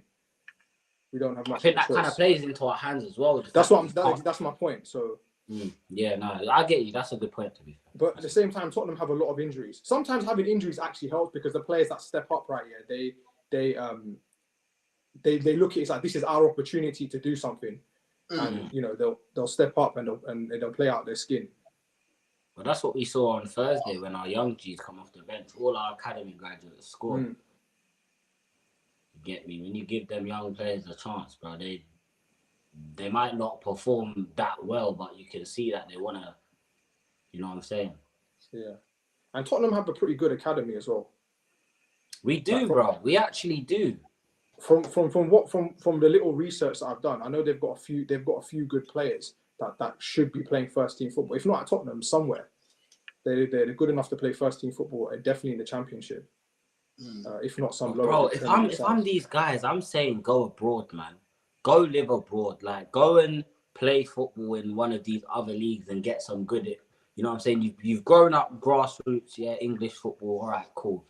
Move away, man. We've seen so many players move away and it does wonders for their career. Look at like Sancho, for example, when he was away at Dortmund. Look at him. Oh, better than Marcus Edwards. Your Edwards old as guy, well, one Marcus of our Edwards. boys. Yeah, exactly. One of your old boys. Tammy Marcus Abraham, Edwards. Chris Smalling. Like, look how many British players move abroad, yeah. And oh, long ball. Oi, gone. Oh no. Oh. Is that him? Is that? Oh, yeah, I can't even. Yeah. Fuck. Let me see the. I didn't want to say anything. I was waiting for you lot to see it. Let me see on that poll. I couldn't even see it from that No, I angle. think he's offside. Is he off? I think he's offside. I don't know what the referee's pointing to. Hold on. There we go. I don't Is he think that's a tripping? pen. I don't think that's a pen. You know. I don't even see him really. I don't see him tripping him. Neither. Nah, man. He caught him because he's running behind him. That's not a pen. He was running behind him. He didn't even put in a. He didn't even put in a challenge. Bro, I'll be real. Nah. If it's a pen, thank God. That's not like a pen. But I don't think that don't look like a pen to me. It looked like he tripped over his own feet. It looked like the Bournemouth centre back is keeping him on side though. I don't think it's off. Yeah. It's Zabani, Ilya Zabani, the guy in the middle of the pitch. I know. Yeah, I did. That is a lot. Now, do you know when you're running behind someone, yeah, and your legs just, you know what I'm saying? He didn't even put a challenge. He just catches him when he's running behind him. That's harsh, but it is harsh. I can see if I don't. It looks like to me he's tripped over his own legs, but I need to see it again. But I don't know. I don't think this is going to get given. To be honest, truth be told. I think that's light, man. I think that's I think that's so soft, bro. If they give that, that's mad. Oh, it's a pen. It is a pen. Wow. It's a pen, yeah. Lifeline. You lot Remy, you lot catching live, bro. You've been struggling in this game, bro. Lifeline. I'm not even gonna try and front. That is a lifeline. We have been the third best team when there's been two teams. Like, I'll be real with you. Our right back is God knows. He might as well be playing in the car park at this point. Yeah, this is not a game where you can have any passengers. I'll be real with you. Sobo has been okay, but his first touch has let him down really badly. Yeah. I've been very surprised with their midfield. One thing I'll say about Bournemouth, their attacking players are really good. Their fullbacks are really good. Their centre-backs are young, so they're prone to make mistakes. That's fine. But their midfield pivot, I don't think they're that impressive. But Tyler Adams, since he's joined from Leeds, has been absolute revelation. I can't lie. And is it Cook in the midfield? Who's the other midfield partner? Is it Cook? There's Brooks, Clivert, and Christie. Why am I keep thinking of Cook? There used to be a player for Bournemouth that was Bro, Cook. did you see what Christie did to Trent? Stop it, man. Stop it. I'm telling you, Trent is bullying right now. Trent has to go to HR, bro. I swear that he has to go to HR. Because this is bullying now. Yeah, I mean, bullying at the workforce, bro. Because Semenyo put him on his ass. Christie put him on his ass. You, man, bro. I swear down, bro. I swear down. The refs are against Arsenal. They don't want to see Arsenal win. 1-0, man. I just saw the goal. You know what? Can I say something on that quickly? Yeah, I know Arsenal pissed you off, yeah, but I want to say something on that. I don't agree with everything Igal says because I find him very annoying at times, just the way he says things on football. But I will say this though, I do agree that the referees are targeting Arsenal because there are certain things that he highlights I completely disagree with, but there are certain things that are going against you, yeah, and it's like that's not right. I'd love to add to that as well. Quickly. Yeah, I'm just going to finish up, because I'm just going to say my reason why. No, of course. After these, last season, Arsenal were known for doing a lot of dark arts. Yeah. And specifically, the first thing that comes to mind is Ben White fiddling with the goalkeeper's gloves on set pieces. Yeah? First thing that comes to mind as an example. Now, obviously, Arsenal fans have spoken about this. Non-Arsenal fans have spoken about this. Pundits have spoken about this. We can't pretend that referees, they don't see and hear things. Do you know what I mean? They're now when they go into games, they're like, okay, Arsenal like to play dark arts, right? We're going to keep an eye out for that. Things that they would have probably let go last season, they're not going to let go anymore. I believe you're being wrongfully discriminated against, as a lack of a better term. But that's just my 2 pence on the matter. I do believe Arsenal are being targeted unfairly at times. I don't know about targeted, bro, because, in the Newcastle Man United game, we had decisions that went for us that I don't think were decisions that should have went for us. So I've seen a lot of games where we've had decisions that have gone our way, even though it weren't deserved. Yeah, obviously they're human. They probably have a little bit of, this fan base is always, cussing us out and everything else like that. I don't agree with all decisions against Arsenal. I don't agree on all of them. But I don't agree that there's a conspiracy, bro, because at the same time, like, every fan base can say this. Every fan base is disgruntled with the referee, and it's not solely Arsenal. So, it may not be the same type of decisions, but we all have decisions that we don't agree with. This Bournemouth penalty, as an example, I don't think that was a decision that should have been given. I don't think that's a pen. Do you know what I mean? Now they're 1-0 down. So it's like, okay, if Arsenal fans always want to highlight the type of decisions, okay, cool. But everybody disagrees with the decisions that go against them a lot of the times. and think it's inconsistent. And even if it's not inconsistent, it's not the right call being made. So I don't think there's a conspiracy out to get Arsenal, bro. I really don't, bro. Like I said, are all decisions against Arsenal correct? No, I don't. I don't think they're all correct. I didn't think the Lewis Skelly one was a red card, as an example. 100%. That's a yellow card. Exactly. I didn't think that I didn't think that was a red card. But at the same time, conspiracy, nah. I just think this fan base like playing the victim, bro. Ultimately, we ain't done enough. And this fan base, the Declan Rice one wasn't a red card either. That wasn't a second yellow either. But can I just say though? Yeah, go through. Yeah, no, of course. It doesn't help, when you're how I see it is it's a bit of a double-edged sword, because the same people that you're relying on to make like the correct decisions, you then hurl abuse at them when they don't make the correct decisions, which is a bit of a now you're putting unnecessary pressure on the ref to make the right decision. And two, if I'm a referee, I'm thinking, fuck these guys, bro. Screw these guys. I don't care. I'm thinking, screw these guys. Because you know what? I get abused for every decision that I make. Right? No praise when you do something right. I can never satisfy them. They threaten my family when it doesn't go their way. And then they claim that we're corrupt and that I have an agenda against them. So if I'm a referee, I'm turning around and saying, you know what? But screw these guys. I'm not purposely going to give decisions against them, but I don't have any pity if I make a wrong decision. I'm not going to come out and apologize for making a wrong decision. Do you get what I'm saying? Yeah, facts. I agree. I 100% agree with that. Bro, ultimately, a lot of the times, it's in your hands to change the game anyway. Thank you. Do you know what I'm saying? When we got Lewis Skelly sent off, we still won that game. Why? Because we took the initiative. A lot of the times, you can still get in the game. I just feel like this, like ultimately, if fans want to look at referees and judge them in what their job is to referee the game, then have the same energy with your ownership, with your sporting director, and with your manager and with your players. Do you know what I'm saying? Because those people are directly earning off the back of fans. You're funding them to do their job. You're not, you know what I'm saying? You're not funding the referees. So at the end of the day, why don't you keep the same energy with them? If the referee has to do his job properly, and it's a disgrace when he doesn't, what does that mean for our manager that's been 5 years in the job and ain't won nothing? What about players that are nicking a living, doing nothing, that are going backwards like Martinelli, etc., etc.?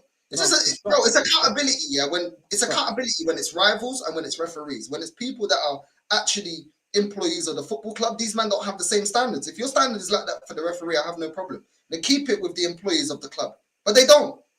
They don't, which means to me, you're just looking for an excuse. No side, I'm gonna jet, I'm gonna jet, man. Them. Yeah. No. Bless, bro. Bless, man. Bless, bro. Big up, bro. Take it easy, man. Love, man. You too, man. Take care. Make sure you subscribe to the Hotspur Cave as well. Make sure you subscribe to Jay's channel, bro. Make sure people you're liking and subscribing, man. And big up to everyone. We're on 16K, man. So big up, man. Keep subscribing. Keep smashing up the likes. Big up to everyone that's locked in. Do you know what it is, Jay? I've had 20 years of this fan base making excuses. Back in the day, it was because Wenger was paying off a stadium.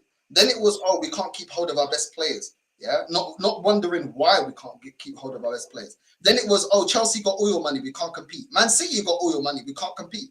Pep's in the league, we can't compete. This is why I'm numb to their excuses. Because for 20 years, I can name you all the excuses the whole way through as to why this club can't achieve.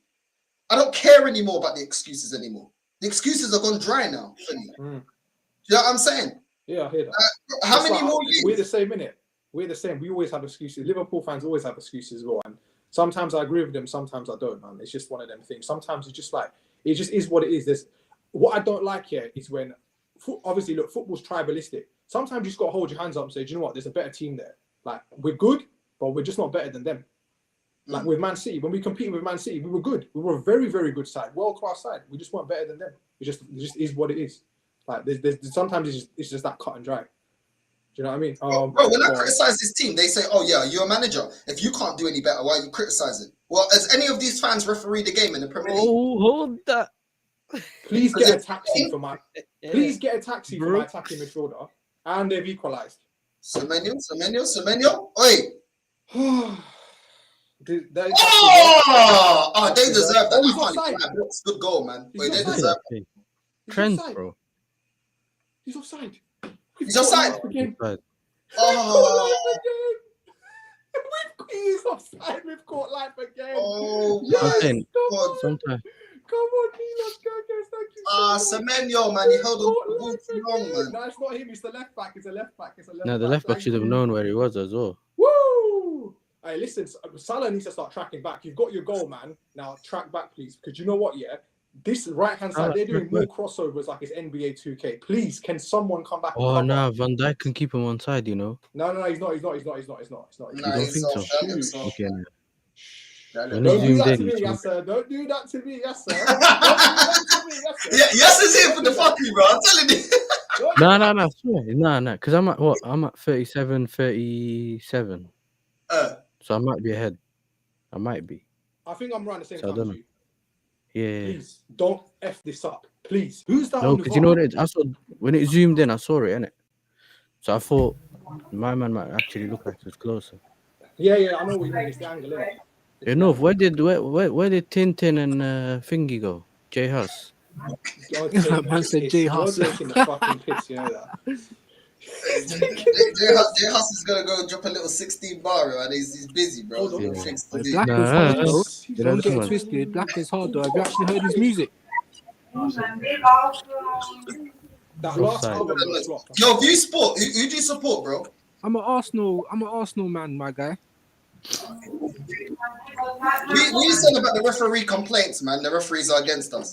It's a joke, my brother. It's a joke. Like, why is it always left in the referee's hands? Like, it's something that the fans are continuing to hold on to every 5 minutes. Now, I saw the result. I saw the card. Obviously, I was watching the game, and yes, I do think Michael Oliver was a bit quick to flash out the red. But you know, the biggest thing of that game for me was the fact that the team took it out of Mikel Arteta's hands and took it upon themselves to go and win that game, in my opinion, because his substitution was negative with Calafiori bringing on another defender, you know. And for once, the team, like, you know, obviously when Wolves went down to 10 as well, so you know, the team took it out of Mikel's hands. Do you know what I mean? And that's what they need to do all the time, my guy. There's enough time in the game for these referee decisions not to be, you get me, so bad and something that we need to hold on to as fan base. Stop with all these excuses. Stop with trying to blame the referees and it's a conspiracy theory. Just worry about what you're doing on the pitch, innit? Do your thing. That's my thoughts on it. That's it, bro. But this fan base don't like accountability, bro. There's always a reason. You know what I mean? There's always a reason why we can't achieve. That's why I just hate it. That's why I can't stand this fan base, bro.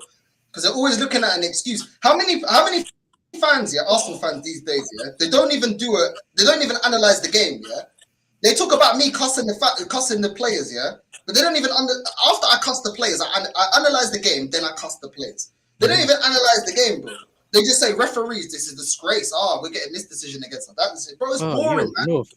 You know that Rory guy, You know, have you seen the Brighton game? No, I didn't watch it. I didn't watch the Brighton. So basically, in the Brighton game, the defender must have run into the back of Welbeck. I think they collided their heads, Yeah. Bro, the guy's trying to say, it's the same thing as Saliba with João Pedro. It's not the same thing. Because you can see Welbeck kind of lean back to, you know how they try to do it to protect the ball, or like so he can turn.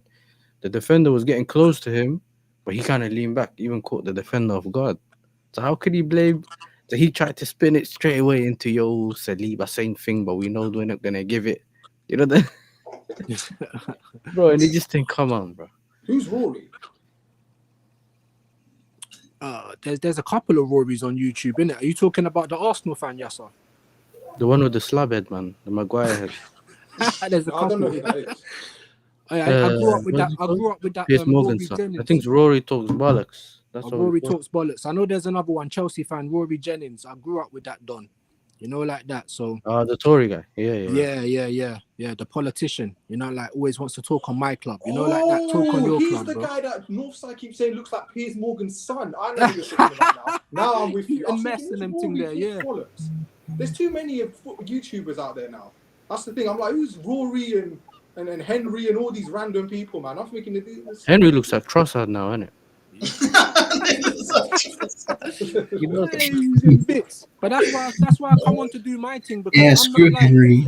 That's why I come on to do my thing, guys, innit? Because I'm 40 years old, man. I'm not like one of these new school Arsenal fans that think that Mikel Arteta's the return of Jesus, bro. You know what I'm saying? In my when I was in school, my team done its thing, yeah.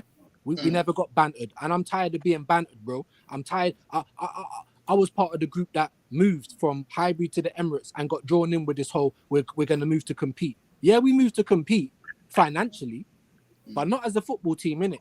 Like, we're constantly moving like Arsenal, and I've been around long enough to know this. Do you understand? I've been going to games long enough. I stopped going to games in 2008. Yeah? Because Arsenal were prolific overachievers. We had a genius come over from Japan. Yeah? Grandpa's 8. He come over and slapped us in a position that we weren't ready for. And all the club has done since then is just tried to make money. They're like Mikel Arteta. They can't believe themselves. They're pinching themselves every time they wake up, looking at the zeros in the bank. They can't believe it. And then you've got the Arsenal fans moving like cucks, bro. They want their nipple twisted. They want their scrotum stepped on, and they just want to give away their money to this club. Yeah, no. Adam 22, bro. That's how they treat this club. They treat this club like Adam 22's wife, bro. Anybody can get it. Do you know what I'm saying? Yeah. Also the anyone, bro. Tell them, Northside. This is what I'm trying to say, bro. And the standards are in the bin, bro. So some of these new school fans, these young Donnies, and I don't blame them because they don't know any different. But I've seen players at my team in it. You know, when you see players like Henri leaving and talking about this club ain't got no ambition, that was years ago, bro. I've seen that with Cesc. I've seen that with Van Persie. You see what I'm saying? And now, here we are in February, bro. Here we are in February. Forget all of the past. Forget whatever your Arteta in, your Arteta out. Here we are in February, bro. And they're still using the same war tactics they've been using from 10, 15 years ago. Talking about, I know what you did last summer and the next transfer window. And you think we're getting Zubimendi, guys? Like, honestly. Like, how does this fan base keep fucking this up all the time? This is what I don't understand, man. Honestly, I don't understand it. It is what it is, man. This game will probably be an excuse. Oh, Liverpool got a penalty. See, they're against us. They're giving Liverpool decisions to make sure we don't win the league. They're always going to find an excuse, man. You know what I mean? They're always going to find an excuse. It's boring.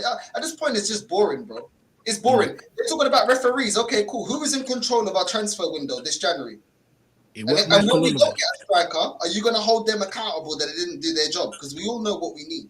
They won't, though. They'll only have that energy when it's referee. When it's a referee, it's all on the referee. He should do his job properly. It's boring, bro. It's boring. And you know what? The more I talk about rivals, the more I see the difference between rivals' mentality and Arsenal fans' mentality. When Chelsea play crap, Chelsea fans say they play crap. Nobody, it's not toxic and negative. They got a young manager, Maresca, and they still all align that, when he ain't doing well enough, they'll criticize him. Late substitutions. Certain players always play in the game, no matter, even if they're dropping a stinker. Their star boy, Cole Palmer, still gets criticism. Even though they know he's talented, still gets criticism. Jackson that scored goals, they don't say, oh, but, we got to get behind him and, we got to give it time. They're already like, let's go get somebody else that's ready right now. Liverpool fans, I see a lot of Liverpool fans going and saying, when it's a poor performance, it's poor performance. This first half, you man know you've been second best. You've been second best. Bournemouth have been the better team, but you've got the luck of the rub of the green. Yeah. I mean, if this was Arsenal, what are you talking about? Look at the XG, look at the heat map, look at the chances that we had, the shots that we had, look at the field tilt. It's jarring.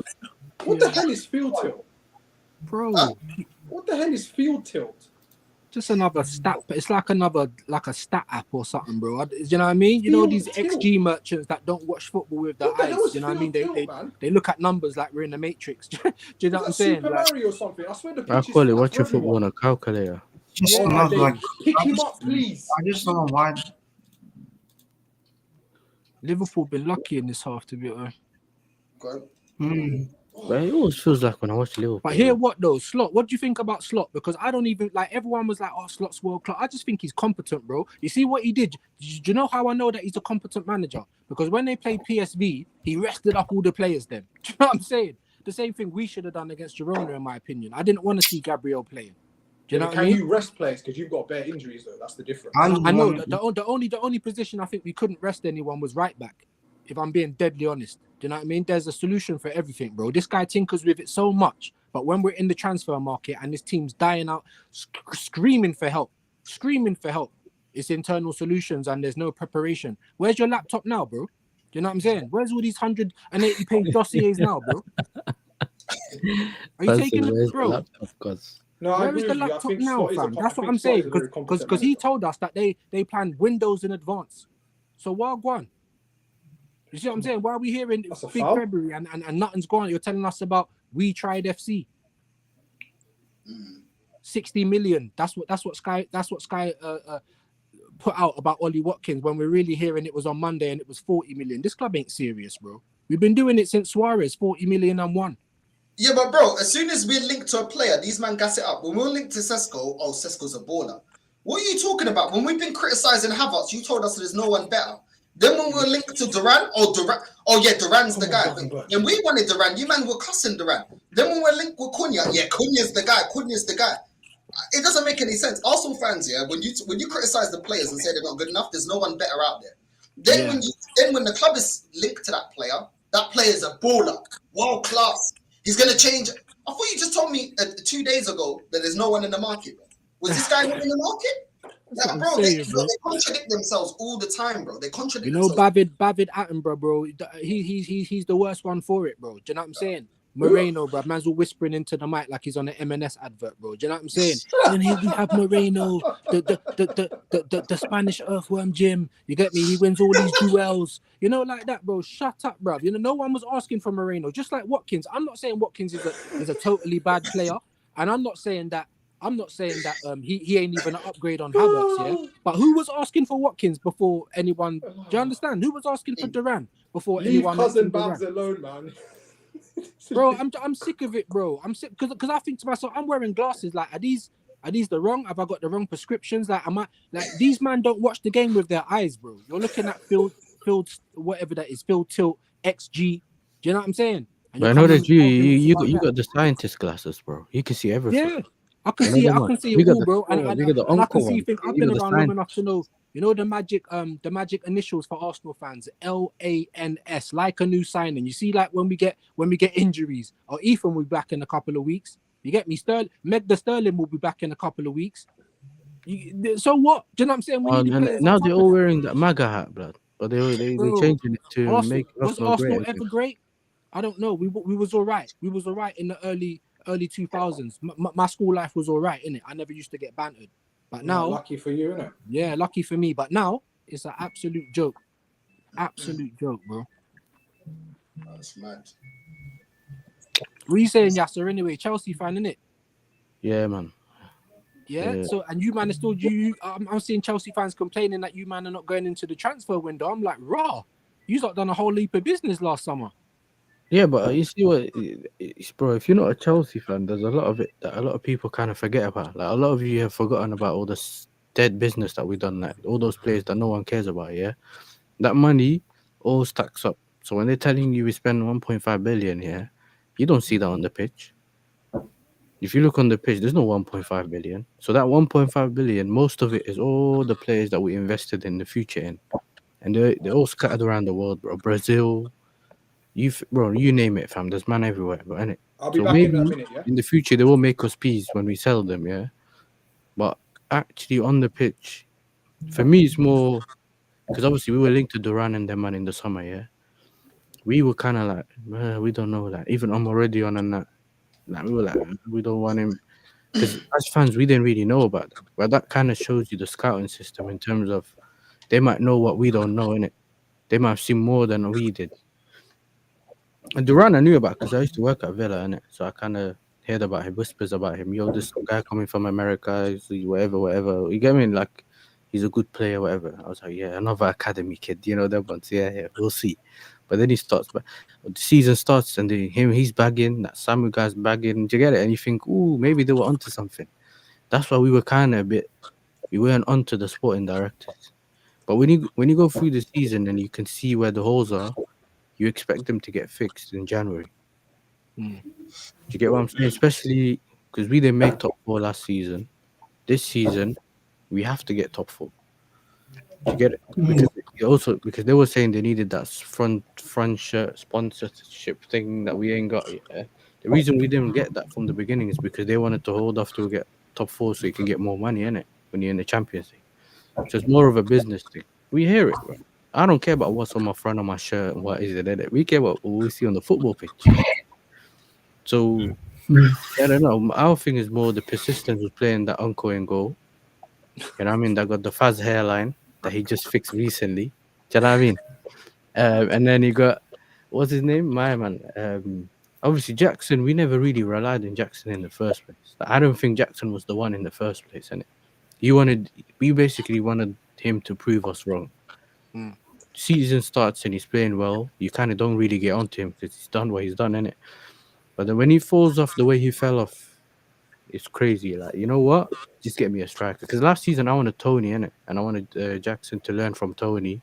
And then whenever Tony goes, you kind of expect Jackson to be a bit ready. So that's where our frustration comes from mainly, innit? Because obviously next summer we already have Estabao coming, Santos is coming back, and he's basically the best midfielder in League On this season. He plays for Strasbourg. He was on loan, so we were thinking of bringing him back from loan to save us in midfield. There's also like a few other things, like Chalobah being brought back again after the way he was treated. But you kind of weigh it in and think we want the main things to be fixed, which is the goalkeeper and the striker, because that can actually cost us this season. The way he's already cost us. Yeah. So we have to score 5 goals, just to make sure that Sanchez don't concede 4. You get it? That's how bad it is. Imagine if you had Neto in goal, because I seen him the other day trying to do the Sanchez impression, Yeah, bro, diving outside the imagine area. if you had him in goal, bro, and he got Havertz up front. There's no Smoke tomorrow. scoring, but you conceding. So it is what it is, bro. Yeah, man. But I was speaking to Deji yesterday, innit? He What was was he telling saying? me step to the mic. I was like, all right, cool, bro. Step to the mic. Remember his thing is step to the mic, innit? I love Deji, bro, but he's Deji's off cool. his head, bro.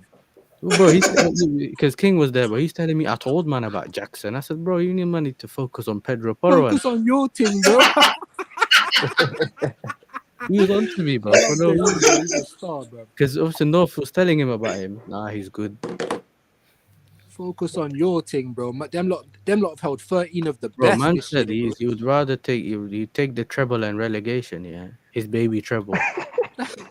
Bro, he said we'll go championship. I said, bro, you can even beat Tamworth and them months, bro.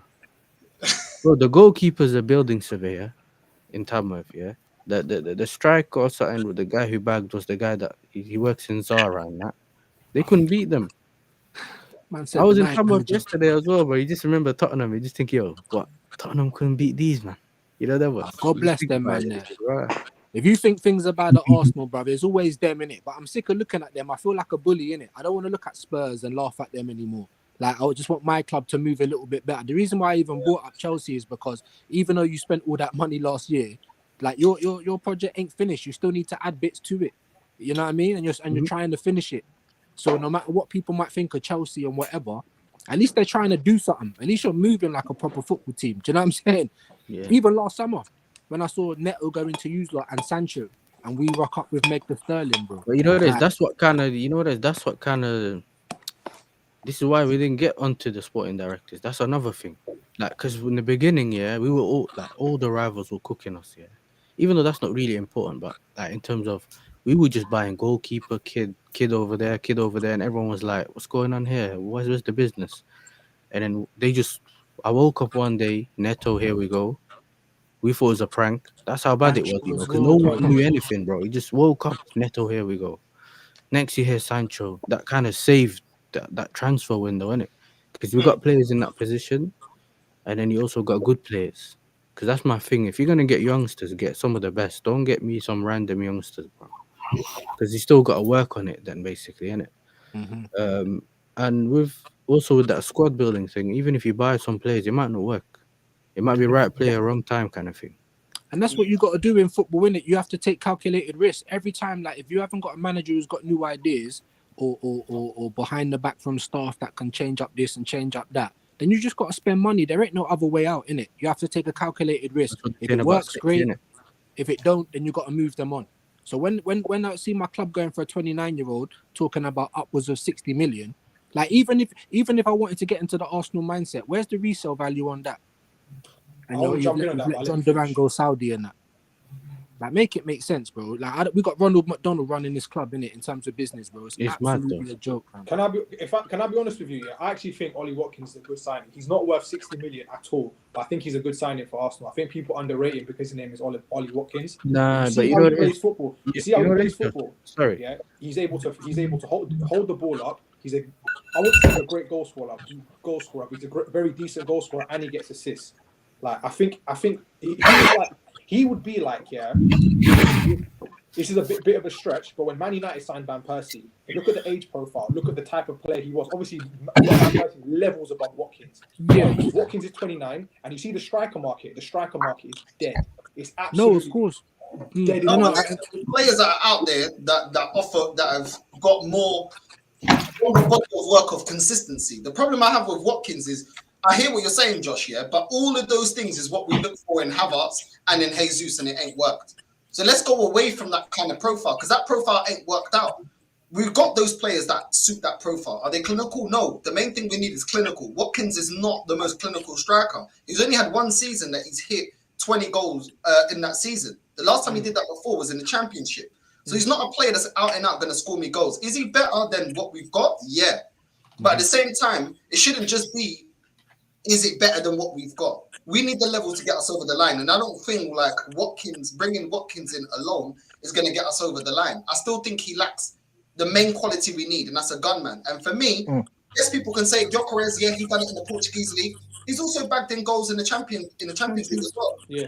So it's But like, sorry, and I bro. know all these players are risky. Osimhen, we don't know how he's going to perform in the Prem. Gyökeres, we don't know how he perform in the Prem. If that's our main concern, go and get Isak. Yes, you're paying a premium, but you're paying a premium for a player that's already Prem proven. Right. So then just go and do that. And it makes more sense. But Osimhen has a body of work longer and has been scoring goals longer on a consistent basis for it to be more of a risky move. I understand every player is a risky move, but you can have the most calculated risky move. And the thing is, we don't. We do the cheapest risky move. That's what we do. We do the last what is about risky move. If we were so about penny pinching, we should have been proactive. The first day of the transfer window, we should have been proactive and buying ourselves time. That if we don't get Cunha, for example, then we can move on to option B, option C. But we don't. We start at option A right at the end, and then we're scattering around thinking, oh, what are we going to do? What are we going to do? Deadline day, could we quickly go and put a bid in for Douglas Luiz or for this? And this is what we do. And that is poor planning. Arteta actually came out and said it. He goes, if we're reacting based on the situation, it's been poor planning. Well, bro, it's been poor planning the whole time you've been here. It was poor planning to go and get 4 or 5 left backs, and the kid from the academy is better than all of them. It's poor planning that you spent so much money to get to flipping Raya in goalkeepers. It's poor planning getting Kivior that's getting cooked that you brought to the team and can't even rotate with the centre backs. I'm not saying he has to be a starter, but the guy can't even hold down a place when one of them are injured. That's how bad it is. It's poor planning when you're going out here telling us that, allowing Partey to run his contract down and telling us that Jorginho is going to get a new contract. Out of the two of them, if one has to stay, it's 100% Thomas Partey. It's poor planning that we're relying on Ethan when Saka's out. Once again, putting all the hopes of this team on a youngster again. It's poor planning that you're allowing Martinelli, not making him accountable, and we're relying on 2 left backs that have been out of form, and we're constantly playing them.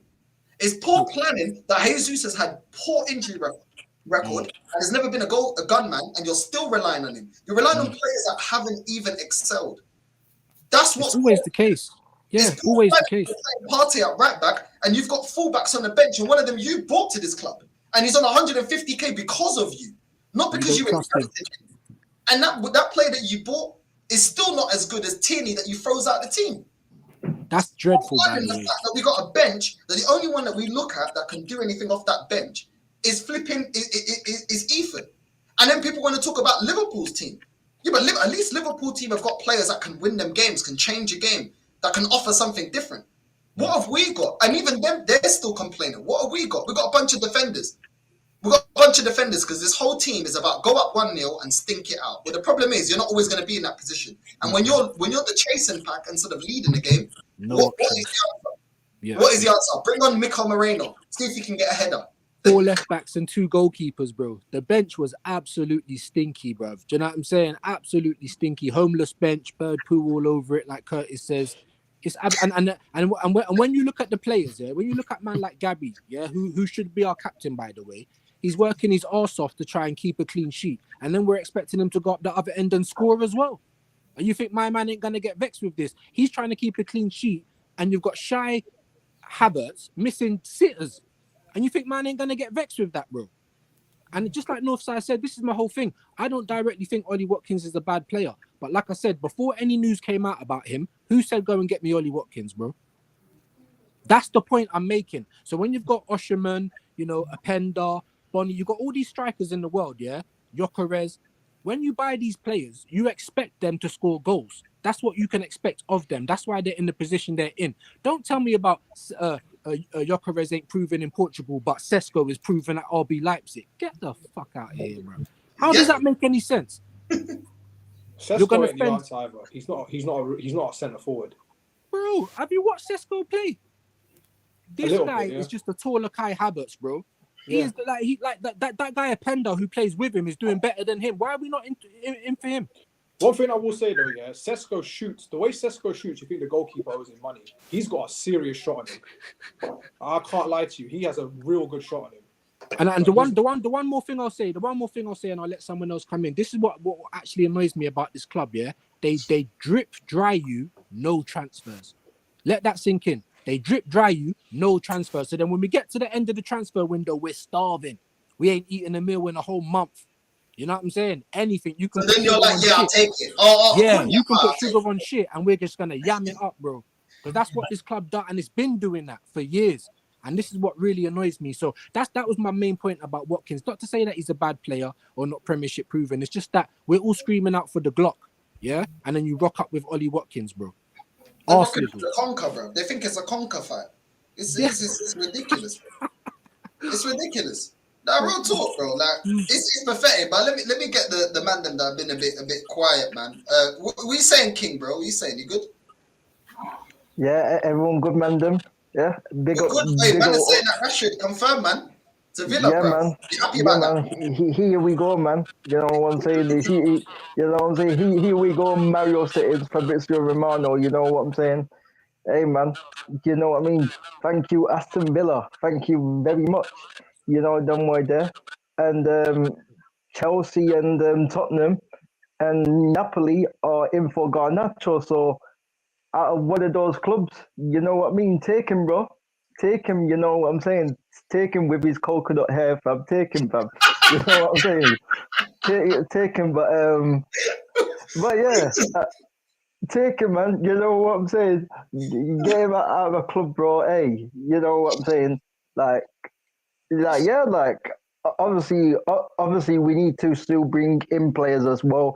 Matthias Tell, I would take him. Obviously, I haven't seen like too much of him. I've seen like cameos of him. Like he looks like he looks like a decent player. He looks like a decent replacement. So yeah, man, just bring in a replacement for Garnacho. Obviously, I would like a midfielder, but I don't think we're gonna get in a midfielder.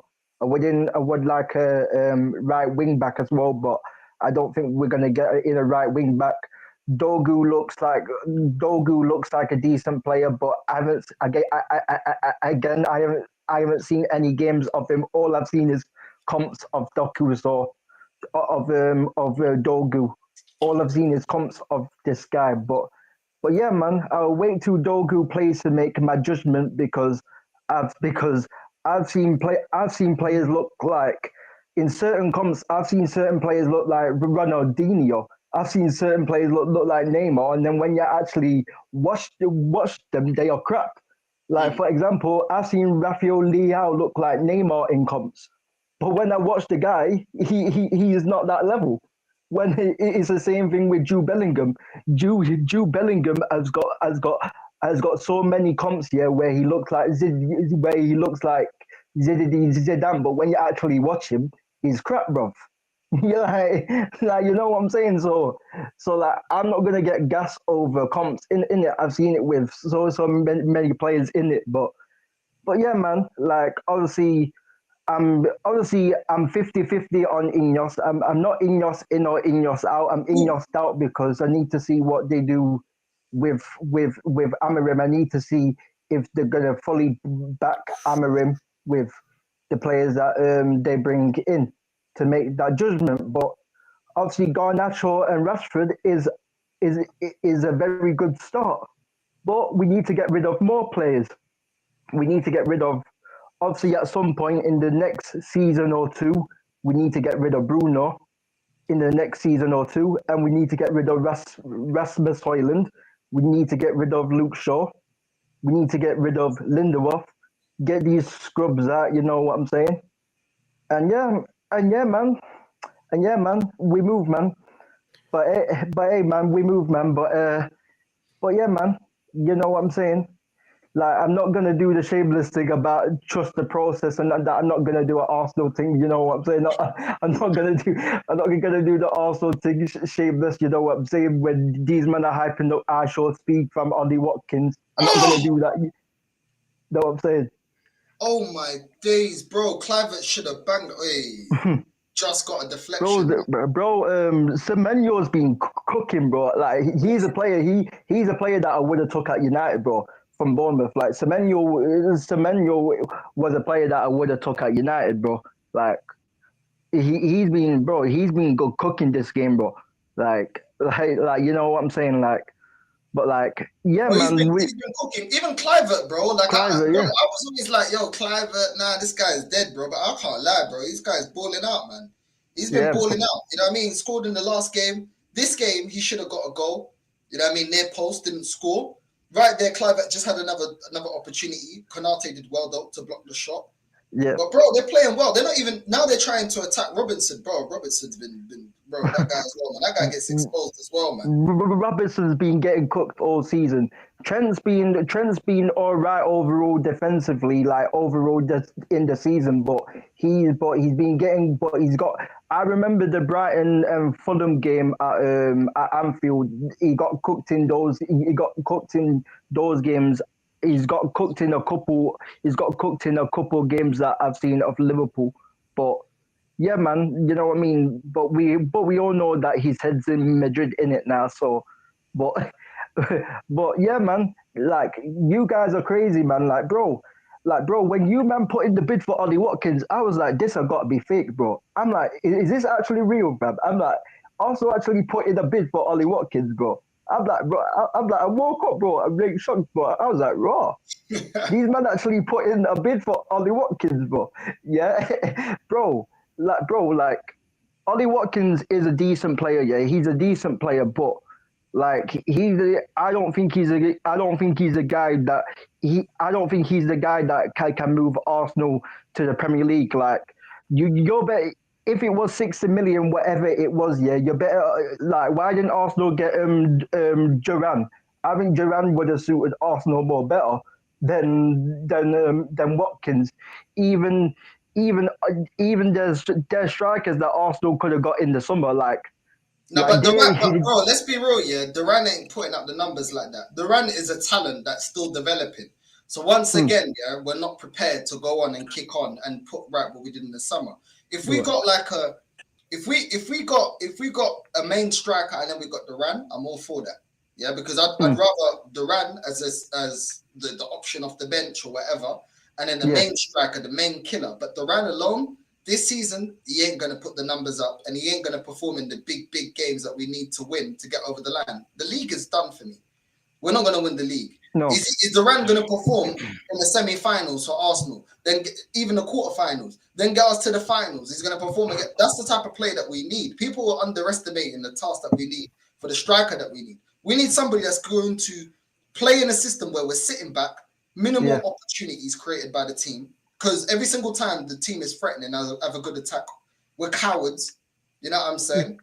And then somebody that's going to perform in the Champions League, in the latter stages of the Champions League, somebody that's able to, do you know what I mean? And yes, there's a question mark when it comes to Osimhen and Gyökeres. But bro, they've got a better scoring record than this guy. So it's like... but he come from Farmers League North side. I like Duran, but he's not ready to be leading the team to those kind of major honours right now as it stands. And this is, bro, let's not forget, bro, I keep saying it. He has to win a major honor this season. That's not the guy that's going to win us a major honor right now. I think Durant will become an absolute baller. I think he's got a lot of talent. He ain't ready right now, bro.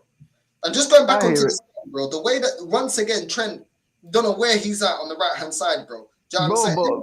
Catching life. But it's nonsense, bro. North side. Josh is looking stressed, right? Yeah, but north side, bro, like, these men will say to you, these men will say to you,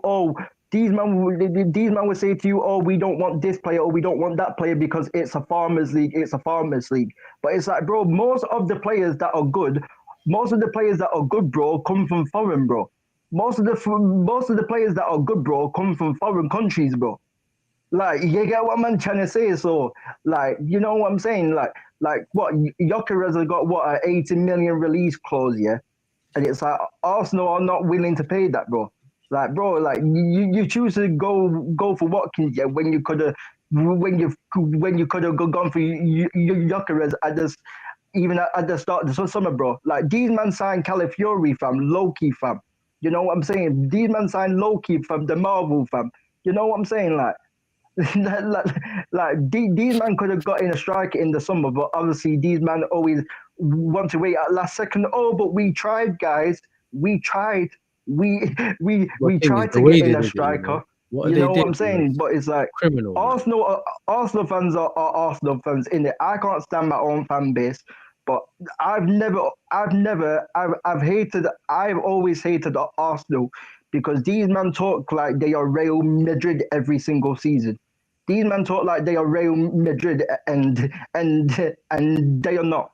Like the thing is, yeah, is that obviously I've had debates with Omar and people like that, yeah. Like me and Omar and Max and that, we were having a debate a couple of weeks ago, and like obviously the question, and we were debating about if Tottenham win the Carabao Cup, will that make majority of Arsenal fans wake up? And I said I don't think it will, bro, because I think the only way that Arsenal fans are going to wake up if Tottenham win one of the two majors, if they win a Champions League or a Premier League. I think that's the only time that Arsenal fans will wake up. I don't think Arsenal fans will wake up if Tottenham win a Carabao Cup, because they will say, but the Carabao Cups, but we don't need the Carabao Cup. We're too big for the Carabao Cup. That's what Arsenal fans will say. It's an energy drink cup. We don't need that cup. Like, that's what these men will say. These men won't care about Tottenham winning the Carabao Cup, because the last trophy that Tottenham did actually win was the Carabao Cup. That's the last trophy that they won in 2009. They're not going to care about that. Like, Arsenal are not going to care about Tottenham winning the Carabao Cup, bro. Like, nah, facts, bro. I just wanted to say this. Big up AJ and big up Yasser as well, yeah? Anyone in the chat, yeah, trying to disrespect the panel, real talk, I don't care how long you've been here, yeah? Real talk, I'll block you. Yeah, I'm saying if I don't block you, one of the mods will block you. Do you know what I'm saying? You hit him, fam. He can. That's what I'm saying. Now, big up for that. I just saw that, yeah, because I'm watching the game, bro. At the end of the day, yeah, don't be disrespecting somebody if they've got any form of disability. Don't be a prick, innit? Don't be a prick. Now, real talk, don't be a prick, innit? Because real talk, you can show your face and I'll cook you, bro. You know what I'm saying? Don't do that, bro. You know what I'm saying? Let's just be. Don't turn the stream negative. Like, do you know what I'm saying? We can banter and all of that. Yeah, King is here because I want him to be here. Josh is here because I want him here. Macy's here because I want him here. Views is here because I want him here. If I didn't, then I can kick them out the stream. Yasser's here because I want him to be here. If you don't like it, then go watch somebody else. But I respect these men and their time, that they don't have to be on my channel. You know what I'm saying? Helping me out. That's how I look on it. They're here helping me out, giving their time in it. So if you don't like it, go watch somebody else. Now, real talk, don't disrespect in it. And if I see it, yeah, I'm telling you right now, I already clocked that guy's name. If I ever see you on here again, you'll be permanently blocked, bro. Do you know what I'm saying? Now, real talk, there's no need for it, bro. There's no need. We're watching the game, watching Liverpool, Bournemouth. Josh is freaking out. We want to have some banter in that. You know what I mean? Have a laugh. He's stressed right now. And you man are killing the vibes, bro. You know what I'm saying? You man are doing, stop Diddy party in the chat, innit? Like, let's just keep it on normal. You know what I'm saying? Stop doing the Diddy stuff, Brandy. You know what I'm saying? Yeah, bro. But Josh, what you saying? You're stressed. Now, real time, as a Liverpool fan, I need to hear what you're saying, bro. Your team is you guys can't play out of a team that presses you, bro. Their press is bad. They are. It's funny because he's muted, blood. You know what I mean? He's just moving. It is just funny. You know what I It mean? is what it is, man. I don't even know if we've come out in the second half. Who are these people? Who are these people? I don't recognize any of these guys. Who are they? Bro, Josh, that happened to us as well, you know. We have We been. we had Our our players best have been performance of the kidnapped. season in the first half. Second half, you know what I mean? Wasn't the same still. What am I Look, saying? Bournemouth is pressed. Josh, you gotta be honest though, yeah. The way they press, the way they transition, the way they take a man on 1v1, yeah. They're really well coached, man. This team is Yeah. really well coached. You know what I will say this year? I just seen that before, about a couple of minutes ago, they panned to the crowd, and our director of football, who used to be Bournemouth's director of football, sat in the crowd. He's not doing his job, so he's just come to watch a free game of football. Now, I will say this: he may not have done anything for us so far, but he did a very good job of building that Bournemouth side. I can't lie to you. That Bournemouth side is very good. They're very good. They're fearless as well, and that's what's scary about them. That's why they're unbeaten since October or November or something, because they don't give a damn who you are. They're just gonna pummel you. I have to respect it. Yeah, bro. Like I watched them. What was it? I watched Bournemouth against Newcastle, bro. When they beat Newcastle 4-1, yeah, and bro, and Newcastle couldn't live with them, fam. Like Bournemouth were basically outplaying Newcastle at their own game, like just high pressing, just bare run. The Bournemouth were just running bare. They were just running Newcastle down, fam. You know what I'm saying? And Newcastle couldn't play out, bro. Their players are clinical, so it's not just the way they play football, they also finish their chances. Otherwise, you know, there's a Brighton, there's all these other teams that press well, but they don't finish. Do you get what I'm saying? Oh my God. Oh, how did they go? My team froze, Liverpool. You should have scored that, man. Trent. I can't lie. But Bournemouth, bro, they had so many opportunities in this game, bro. They could have scored at least 4 or 5 goals, man. This is why I think Liverpool's going to win it. I just think things are just going for them this year. You know, when they bought like we need to Simicast take off McAllister, man. Simicast and that's a Lotta second in that yellow. other game. You know what I mean? And then they, you know, I thought Brentford that would should do be a something. second yellow.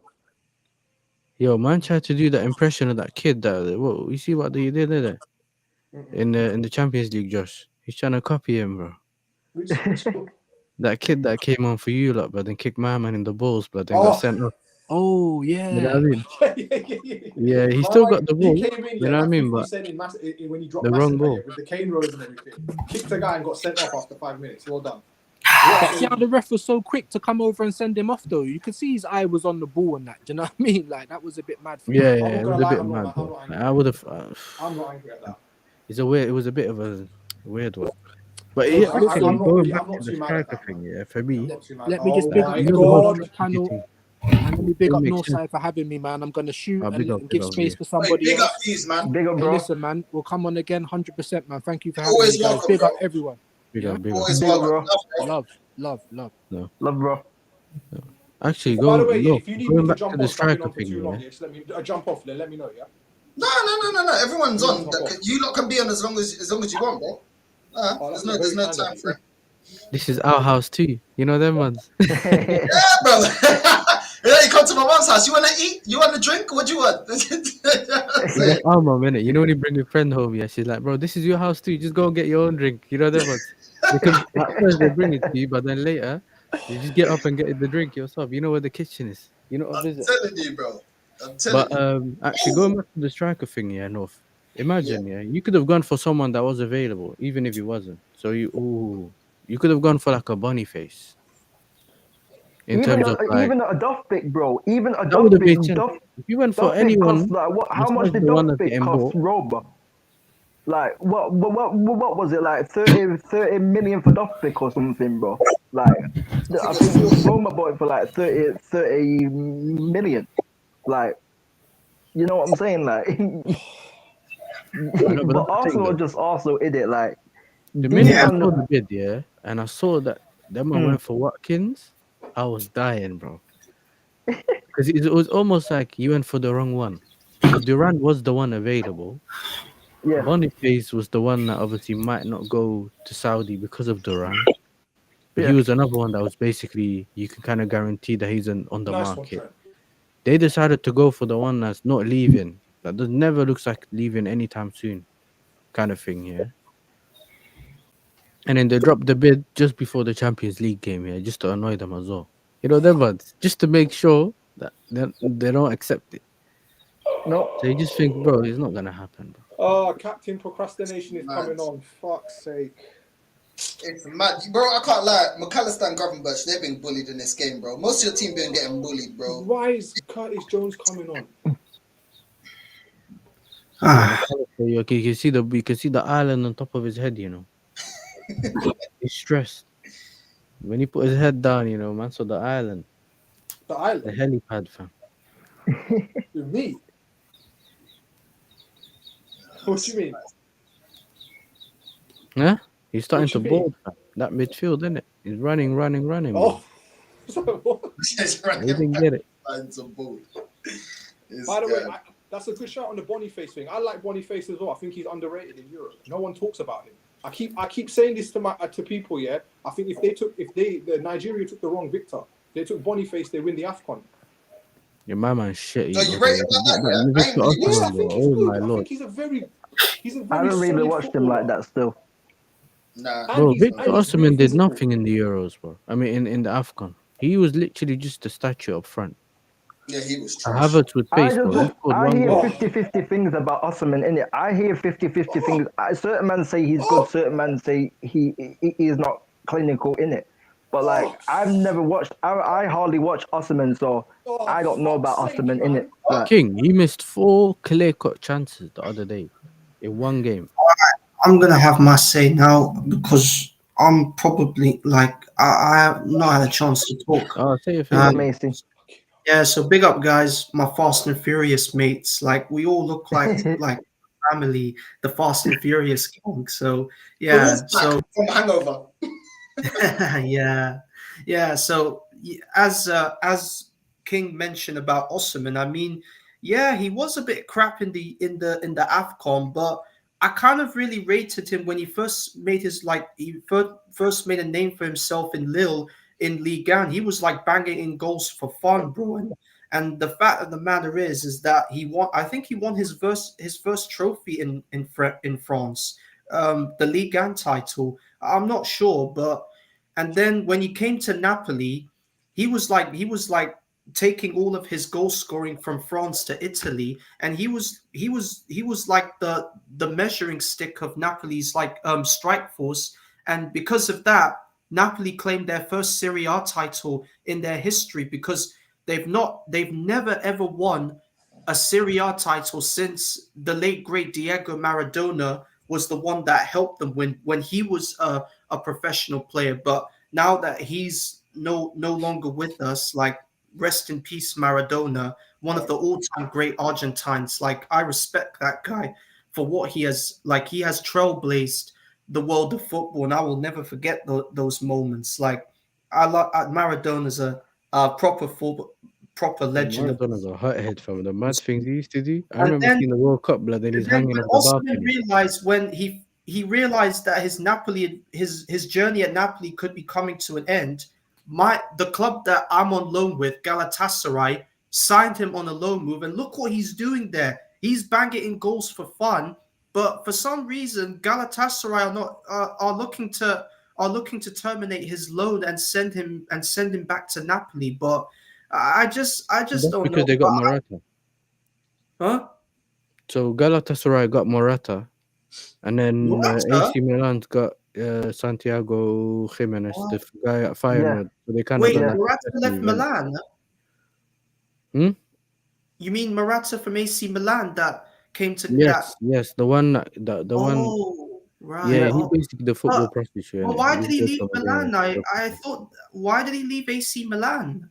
I'm surprised Because that they he's wanted to get Santiago Jimenez from Feyenoord, From so they had yeah. to move him on. So they moved him on to Galatasaray, and then yeah. that probably Hopefully, means that they want to get rid of him to get I mean, it play is a bit Morata. of a strange move, but I mean, if Morata does well at Galatasaray, I will give him the benefit of the doubt. It's just the thing is, the reason I'm supporting Galatasaray is because they have an ambition of bringing in footballers when they realize that their careers in other clubs are looking like they're coming to an end. Like for example, Didier Drogba, when his time at Chelsea was over, Galatasaray came in and took him in and he was bagging in goals for fun in the Turkish league, and he was Then Get it after now. that, and then he came back. He came back to Chelsea the following year after he left Galatasaray. Yasser. Yeah, but And you know then, what it is? Yeah. I realize now why he chose Galatasaray. yeah, It's that why? Cleaver Hall mentality that they got at your club that they do over there, fam. Because you just said, bro, because they bring back, they try to save the dons that are done out here and other clubs, and take them over there. Like they did good. They did good before I though, can but name now all it's these just all these literally other ZX. footballers that their careers were not good at other clubs, like Wesley Schneider, for example.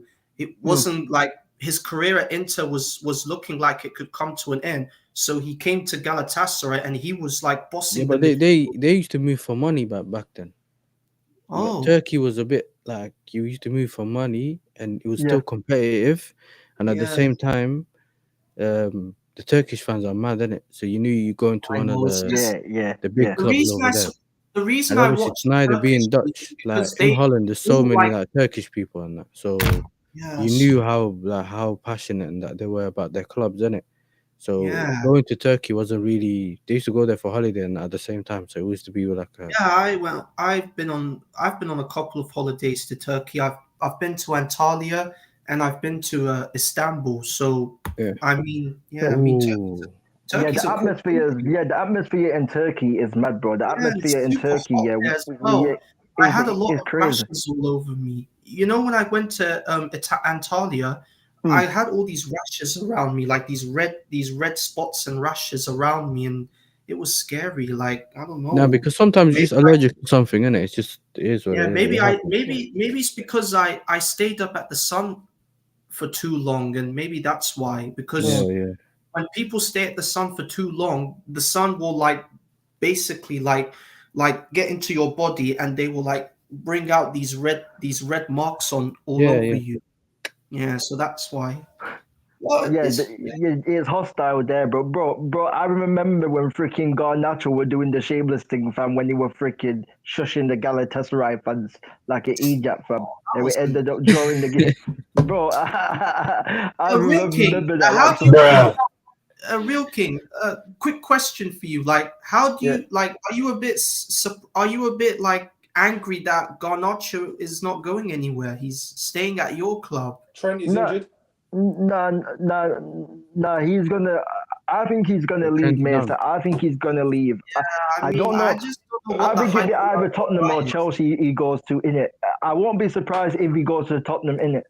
I won't be surprised, bro. I mean, I just don't get what the hype around Garnacho is. Like, for what reason? Just because he's wearing Cristiano Ronaldo's number, and that's what it is. It's a CR7, Mason. It's a CR7. My fan base were gassing him up, when he came on the bench against Fulham. I remember when he came off the bench against Fulham and he bagged.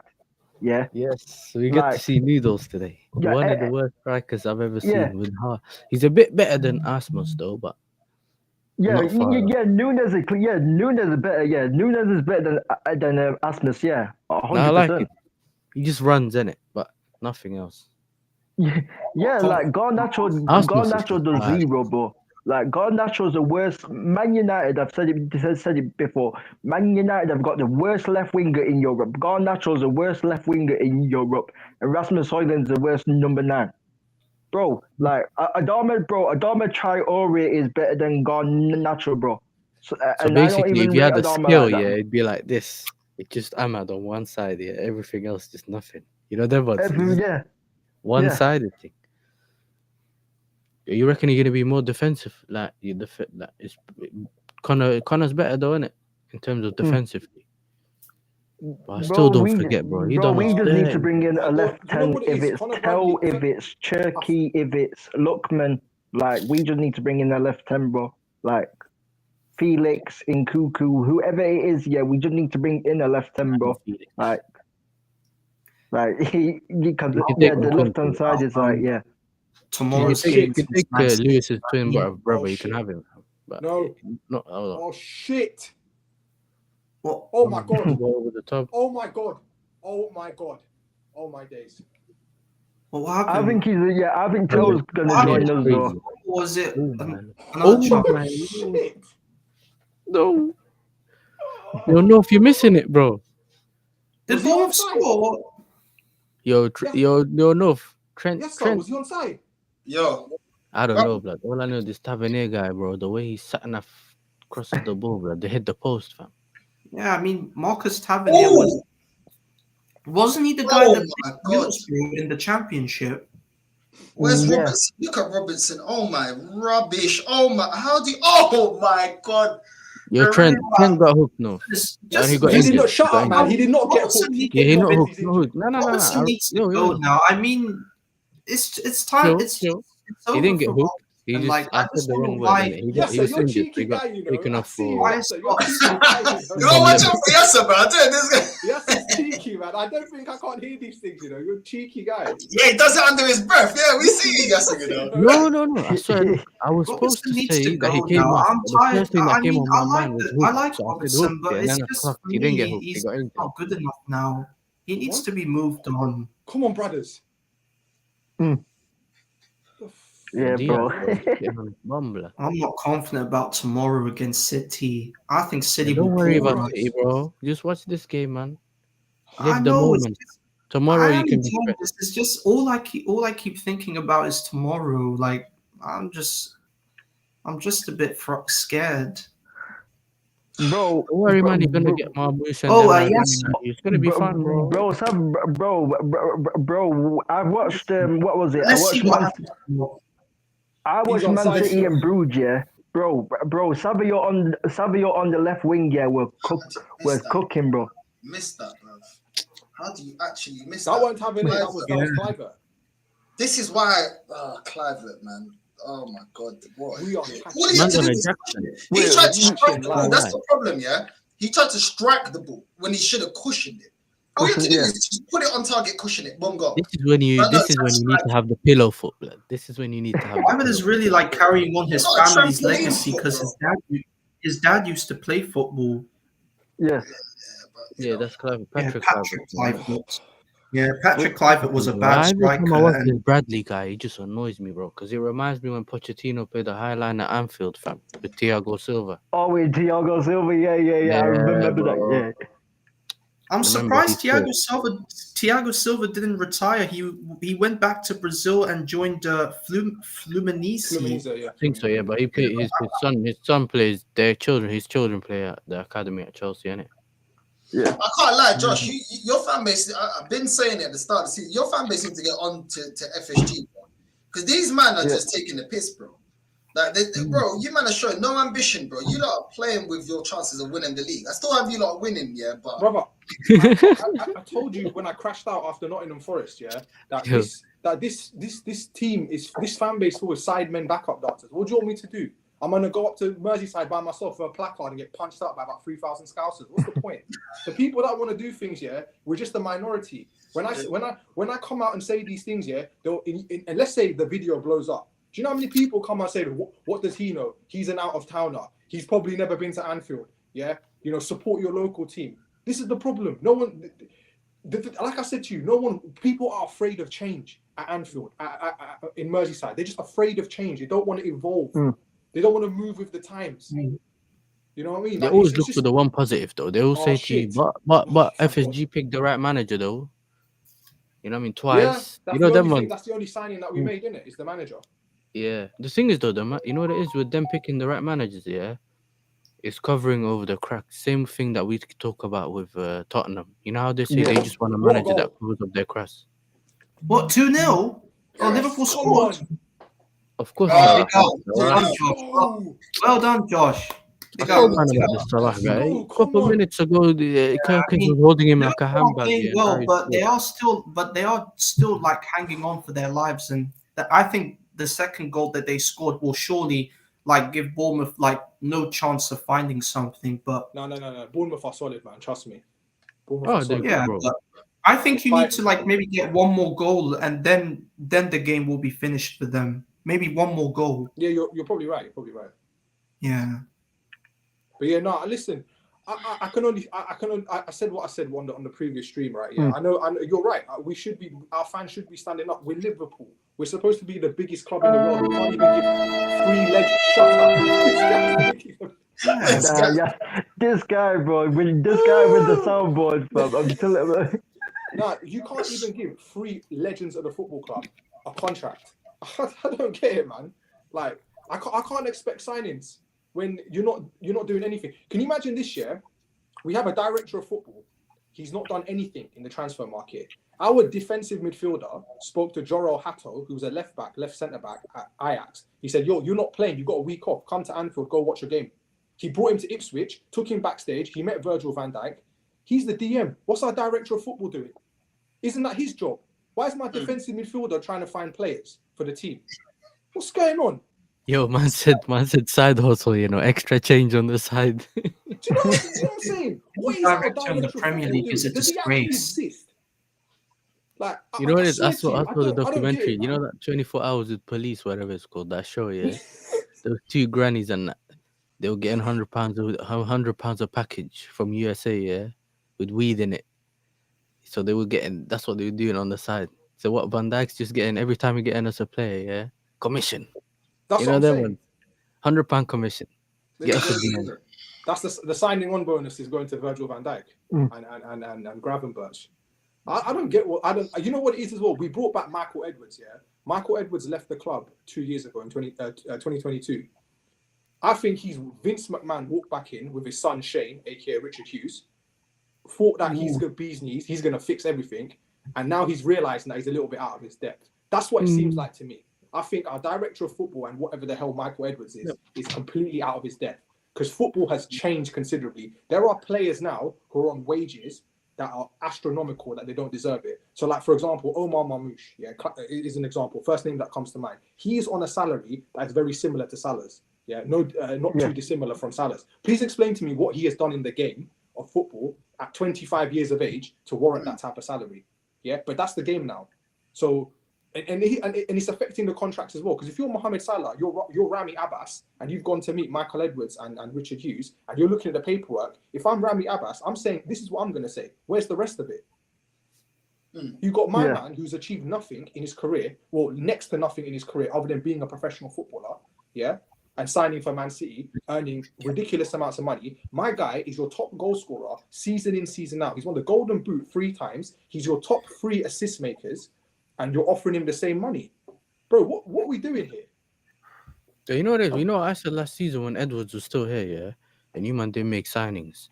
I think he's like, because remember, he's all that data-driven guy, innit? I just think, yo, his laptop was doing that thing, innit? Windows update, like the whole His transfer. laptop's crashed. Do you know what I mean? You want to get that Windows update and he can't start the computer, blood. That's what happened to him. He couldn't get his transfer target. But it's crazy though. The manager comes in. The manager comes in. You make profit in the summer. And then Real King. January, you don't even try back it. Yeah. Real King, are you going to watch the Royal Rumble tonight? The Royal. That's why your Macy's on a mad team. I watched the Royal Rumble earlier, Yasser, and I was I was watching Drew McIntyre and Sami Zayn talk to each other about the strategies of the Rumble. And McIntyre said to Sami, he said, "Sami, I am asking you, don't trust Roman Reigns because you don't. This guy has absolutely abused his power on every single person." Everyone, big up, man. I'm leaving, yeah.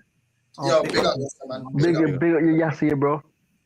Yeah, but bro, it's crazy. Like, it's crazy how FSG have allowed Trent, Salah, and Van Dijk on their contracts, bro. At the last second, it's crazy. I got a story for that, but going to continue. I've got a story that connects to that, but just I'll let you finish first, then.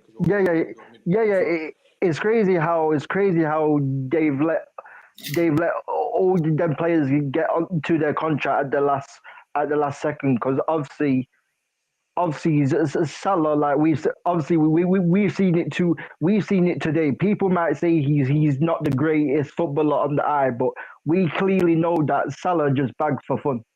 We all know that even though he might be not my type of player, or might be not this person's type of player, you have to respect what Salah does for Liverpool in it, because because man just bags at the all important times, bro. Man bags when Liverpool need him the most. Obviously, Virgil van Dijk has been like one of the best centre backs for the past 4 or 5 seasons, and obviously Trent's numbers as a right back, obviously going forward, are incredible. So yeah, man, it's just crazy. Like obviously Liverpool have won stuff, but FSG have never had the ambition of.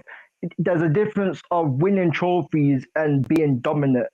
And FSG, to me, it seems like they don't want Liverpool to be dominant. They don't want Liverpool to be a Man City where they win trophy after trophy after trophy. Same with Ferguson at United. So that's my It's not thing like they don't on want it, bro. to, they don't care to. That's all it is. They don't care to. They won't go beyond to make sure. Yeah, they won't go beyond. Yeah, that's what I'm saying. Yeah. Yeah, they won't go beyond. Like I said it before. I think the appointment to a lot of positions at Liverpool. There's a lot of credit you can give FSG, but then it gets tainted with you're playing with fire. This game, you've been second best, but you're winning the game. The game changed as soon as you got the penalty. The game changed. Yeah. Bournemouth haven't been great in terms of their goal scoring, but at the same time, you allow Kluivert should have had a hat trick in this game. Semenyo should have had a brace. The striker should have had a goal. Look at the chances and opportunities you gave. I think Brooks had a chance as well. It's like you may probably get away with it, but at the same time, it's like why leave it down to so long? When you're on top, you need to be ruthless, and that is something that Man City did for time, and that's what kept their dominance. That's what Fergie did. I was like that. Alex Ferguson never rested on his laurels. He'll win the league and still go out and get the best of the rest player. He'll still go and get a Berbatov. He'll still go and get a Cristiano Ronaldo. He'll still go out there and get a Saha. He'll still go out there and get top players, get a Nani. He never rested on his laurels. Nope. That's the problem. I mean, they're resting on their laurels. Maradona's really. Oh my! Maradona's. You see the Semenyo shot? See the Semenyo shot? Yeah, bro. Maradona's really cooking this season with Bournemouth. That's what I'm saying. In a lot of Liverpool's games, they haven't played like in a lot of Liverpool games they haven't played like exactly the best football. They haven't actually played in a lot of the games that haven't like played well, but they've always scored at the right time when they've needed to. They've always scored at the right time, at the most important times where they obviously, you know what I mean, they score at the most important times in it, and that makes obviously the opposition, like it made the opposition weaker in it. So, but I've seen it with Fergie. Like Northside said that we would get Berbatov, we would get these players. Like Man United on the Fergie, we never. And Fergie said it the best. Like he said, you can never rest on your laurels, bro. Obviously, and we've seen it even this season with Man City, bro. We even seen it this season with Man City. The past 2 seasons, Man City recruitment hasn't been great. But the reason why Man City won the league the past 2 seasons is because the other team didn't do what they need to do, what was required. And we've seen this season that Man City thought they had enough with Savio and Gundogan, and look how that has panned out. Look how that has panned out. If you same thing with Arsenal. Arsenal fans can say, "Oh, we've been in 2 title races," but me, Northside, and others, we kept on saying that Arsenal will get injuries at some point. Like, and Arsenal fans just expected that. A lot of Arsenal fans just expected that they would never ever pick up injuries, because the past 2 title races that they've been in, they've never picked up a lot of injuries. So, but we knew that it was only a matter of time before they picked up injuries, and look at it. They've had Odegaard injured, they've had Saka injured, they've had Calafiori injured, they've had Ben White injured. They've had Thomas Partey, Declan Rice out, Yori and Timber. So Yeah, bro. If you that's plan what for the happens best when you don't rest on sacrifice, your you know, laurels. you're always That's what, leaving yeah. yourself vulnerable right now. You know what I'm saying? If you plan that you have no injuries, everyone has to play 10 out of 10, all players will become world Oh, it's class. fine. Thank God. What was that? Gravenberch? Was that Gravenberch? Yeah. I was gonna say, yeah, fold. If he's injured, I'll say fold the season now. Just end the season, because we will be in trouble if Gravenberch gets injured. Without him, there's no system. Without Gravenberch.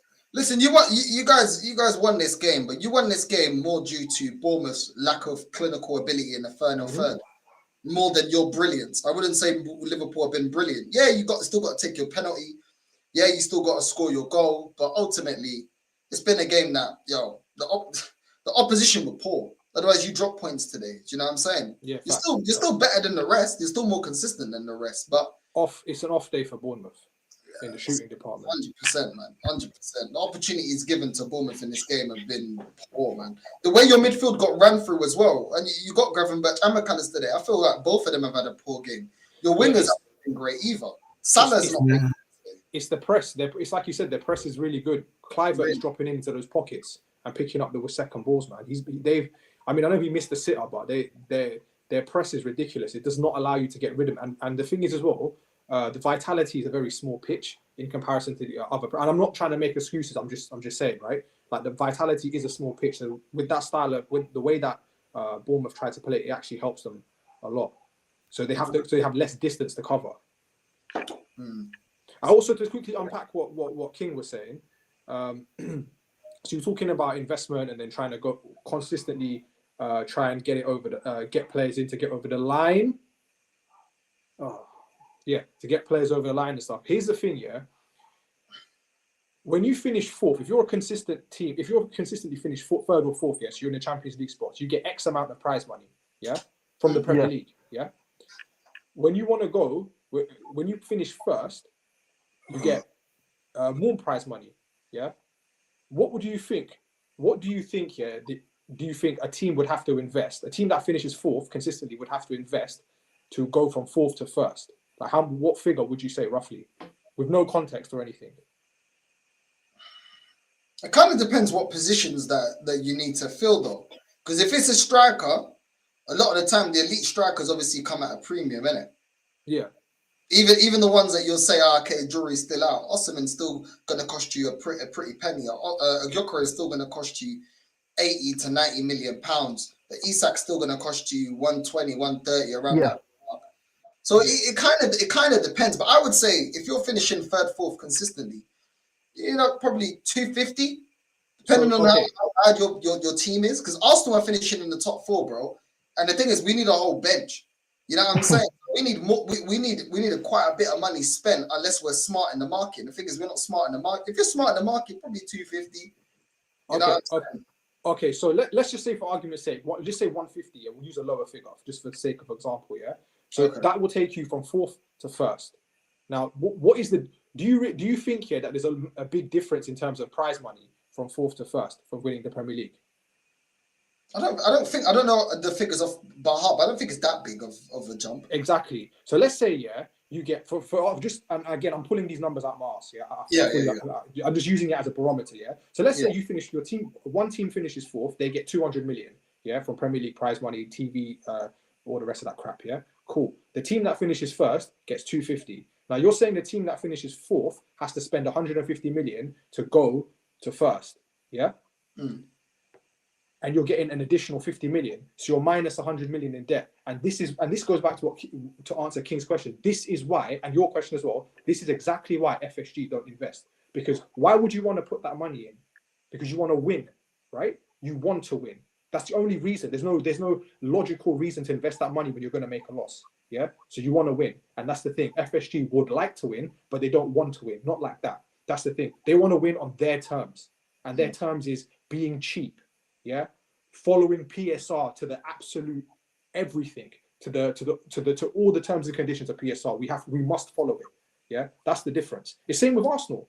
Arsenal are no different. They follow all the rules. They're the good guys, and this is why they say good guys finish last. And this is the thing. Your owners don't care either. That's the thing. Like no disrespect or nothing here. Why is Josh Conke an employee of the football club? Who is this guy? He's the son of the owner. that means the owner doesn't have to Nepotism. turn up to the ground. So it looks to the fans. So if you're an Arsenal fan, you're like, oh yeah, that's good. There's a Kroenke at the ground. He's here. He's in London. They care. No, they don't. They've hired their son to take a paycheck to represent them. What is his qualification? What position does he hold at Arsenal? And what do you think his qualifications are to warrant that position? Because it's nepotism, isn't it? Thank you. Yeah, it's all PR bullshit, man. That's the thing. Our club does the same thing.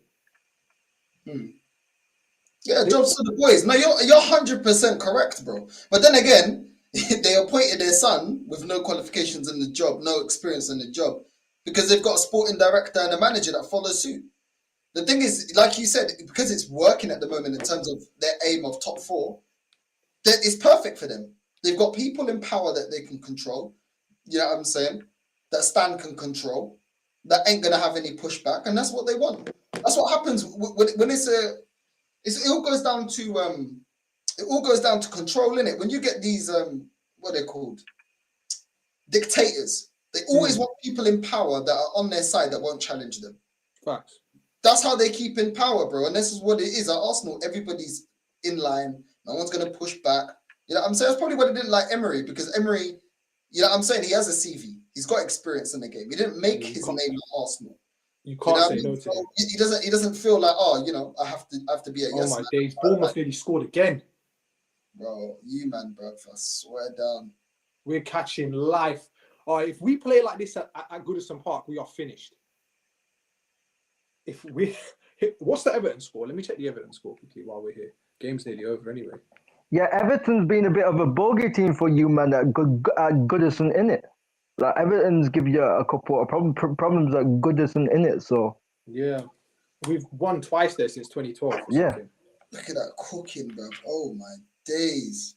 What's Everton saying? Where's Luckily, Everton? Curtis Jones got to that, man, because that Where was are you? 3-0 still. Okay, that's fine. 3-0. All right, okay. It's not too bad. That's crazy. Now, if we go to Everton, like go to Goodison Park, we're getting roasted like a turkey on Christmas Day. I can't lie to you. Your fullbacks, man, too inconsistent, man. They get exposed, man. Up against properly coached teams, man, they get exposed. I can't even lie. I want to quickly say something, yeah. So there's two guys in the chat, Jamboy and James Lamprou. Now you're saying this must be an American thing. That's not actually true. Because if you look at Aston Villa's owners, Aston Villa had an American owner, Randy Lerner. Yeah, when they got relegated, and they literally took him to court and they forced him out. Then he was forced to sell the club. Yeah. They then got a new owner who's also American. And now look at Villa. There's actual ambition. It comes down to who the person is. These guys are they're what was it? Venture capitalists. That's what they are. They speak about us here. They say, "Oh, Liverpool is on our portfolio, like we're a Pokemon card or something." Like, what is this? What does that even mean?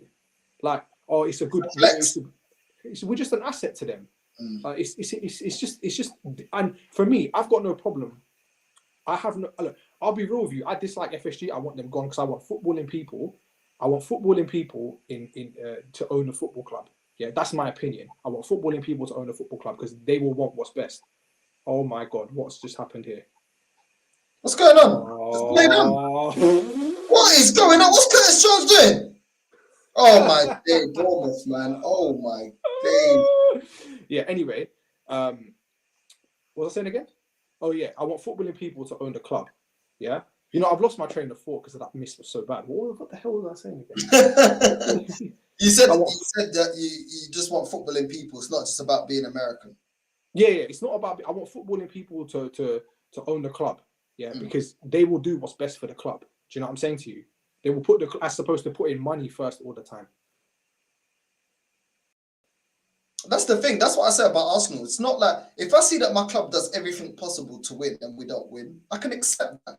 Of course, I'm going to be upset. Of course, I'm going to be a bit annoyed. But I can say, do you know what? Yeah, summer we went out there, got a striker, we got a winger that we needed, deep line playmaker. We got another centre back. That we addressed it. Then it's like, okay, cool. You showed ambition in the transfer window. Show ambition with your managerial appointment now. Now you got a sack Arteta. Okay, cool. Let's say Ancelotti was to leave, even though I don't think he's going to leave. But let's say you got Ancelotti or you got Simeone. I can say, okay, cool. It didn't work out. Cool. But you went for an ambitious appointment in terms of your managerial decision. I can understand that. I can say, okay, cool. We didn't get over the line, but we are showing ambition. The problem is we don't show ambition. We show ambition to get to top 4. Once top 4 is achieved, all of a sudden the excuses come out. All of a sudden we're broke. We weren't broke when we were 8th, but we're broke now that we're 2nd. Now we're broke. When we were in Europa League, we had money to spend. Now we're in the Champions League, there's no money available. There's nobody available. It's confusing, isn't it? It's like you get all this top 4 money. What are you going to do with it? What's the end game? Do you know what I mean? What is the end game? Yes, we have won 2-0. We have started. People say and I've heard that, and I've heard people say this on the north side, and people probably have said it to me. Like people have said, if you get into the Champions League, you can attract world class players. Like, bro, like for example, Arsenal fans will say, if we get Champions League, we can attract world class players. Where are all your world class players? It's same with Manchester United. We signed world class players. When we was not even in the Champions League. We've signed, bro. When we've got in the Champions League, Man United have signed a lot of scrubs, bro. You know what I'm saying? So when man say, we need top 4 because the Champions League, because it attracts world class players, it's like, bro, you man aren't gonna get world class players yet, and it's like, bro, it's like, bro, you ain't gonna take the Champions League seriously. You can say about top 4, but are you gonna win the Champions League? You get what I'm trying to say? So it's like, I've just never ever got it, bro. It doesn't make sense. Makes me fun. It's all a protection for whoever they like. That's all it is. Celebrating top 4 is because you like the manager, you like the thing. You're putting that, your love for the manager, or your love for the players, or your fear, like Josh said, your fear of change, your fear of ambition, and falling short of ambition. You have a fear, but really and truly, what is the difference? If you're not ambitious, you still probably ain't getting over the line. But if you're ambitious, you may not get over the line, but you're trying, you're moving forward. There's still some positives. You know, you show ambition in the transfer window, you're stronger for next year. So you build a platform. You may fall short, but you build a platform for success. Some players may not work, some players might. You know what I mean? But I don't get it, bro. I don't understand this happy clapping nonsense, bro. Do you know what I'm saying? Big up Tariq for the super chat. Also, my brother, your hate along didn't work. Hold that. Big up my G. It's actually called a watch along. I didn't call it a hate along, but it's calm. You know what I'm saying? It's calm. Big up though for the super chat. You know what I'm saying? Bro, Josh, as a Liverpool fan, bro, what'd you make of this game, bro? Bro, we caught life. We were lucky. I still don't know if that was a penalty. I need to go watch all the angles back because I don't think that was a penalty. After the penalty, we had some good patterns of play in the second half. We should have probably gone 2-0 up then. We didn't. Bournemouth came out this in the second half. They came out. They swung for the fences. Honestly, they were looking to take our head clean off the way Taporia took off Max Holloway's head. Yeah, and it didn't work. They missed. Mohamed Salah does what Mohamed Salah does best. He is the Egyptian king. He is the winged dragon of Ra. He brings light to this club, and he's going. And right now he's going into summer, so it's dark times ahead. But we can enjoy this win. We're 9 points clear. Arsenal are going to have to play tomorrow, and we've got a game in hand still. So yeah, still a long way to go. I'm really, really happy. But yeah, that's it from me, really. You know, hopefully we can continue. No hiccups along the way. Now, listen, I'll be honest, Northside. I don't want to sound arrogant, but we won the game today because of world-class players. I agree. Yeah, I agree to an extent. And this is why at the start of the season, when people say, Liverpool, Chelsea in the title race, I said, the difference with Liverpool, is the fact that they've got world-class players. And I do think in games like this, it does get you over the line. But at the same time, two things can be true. Yes, world-class players got you over the line today. You know, Salah taking away his penalty. Yes, it was a penalty. You can debate whether it was a penalty or not. You still got to put it away, and you still got to give him credit for putting it away. Overall, though, defensively, I think your midfield got overran. And I rate your midfield. I rate Gravenberch. I rate McAllister. Wasn't their best game today. So your wingers as well looked a little bit frustrating today. Salah as well on the counter-attack at times looked a little bit sloppy. And just a lot of, even Sobo as well, his first touch, a lot of the times wasn't that great. Your fullbacks were getting exposed today. But you've got the quality to get over the line. Gakpo wasn't his best performance today. And he's had a good season overall, in my opinion. But Semenyo should have got, he should have got a brace. Kluivert should have had a hat-trick. Their striker had an opportunity. Brooks had an opportunity. You know what I mean? And it is what it is. Listen, you've got the quality to get you over the line. And yes, that's great. But at the same time, you guys clearly as a fan base know what positions you should have strengthened. You knew what the team lacked. You knew where you were short in certain areas. Yeah, you've got attacking options. But then there's other options that you needed to upgrade. You know, I've been saying that Robertson, you should have been moving away from Robertson, in my opinion, that he's past it. Trent, yeah, he started off well, but today he got absolutely cooked today. Absolutely. And Gravenberch kicking back was not saving him. And today you got the points. And the only reason you got the points, mainly, yes, you've got the quality, but it's really down to the opportunities that they didn't take. Their lack of quality kept you in the game today. Look how many options look at the quality of chances as well. These are not chances where they're smacking it outside the box and it's going far. They hit the flipping post. How many times? They hit the crossbar. How many times? These are all warning signs. And you can look at them and you may not look at them. I still got Liverpool winning the league.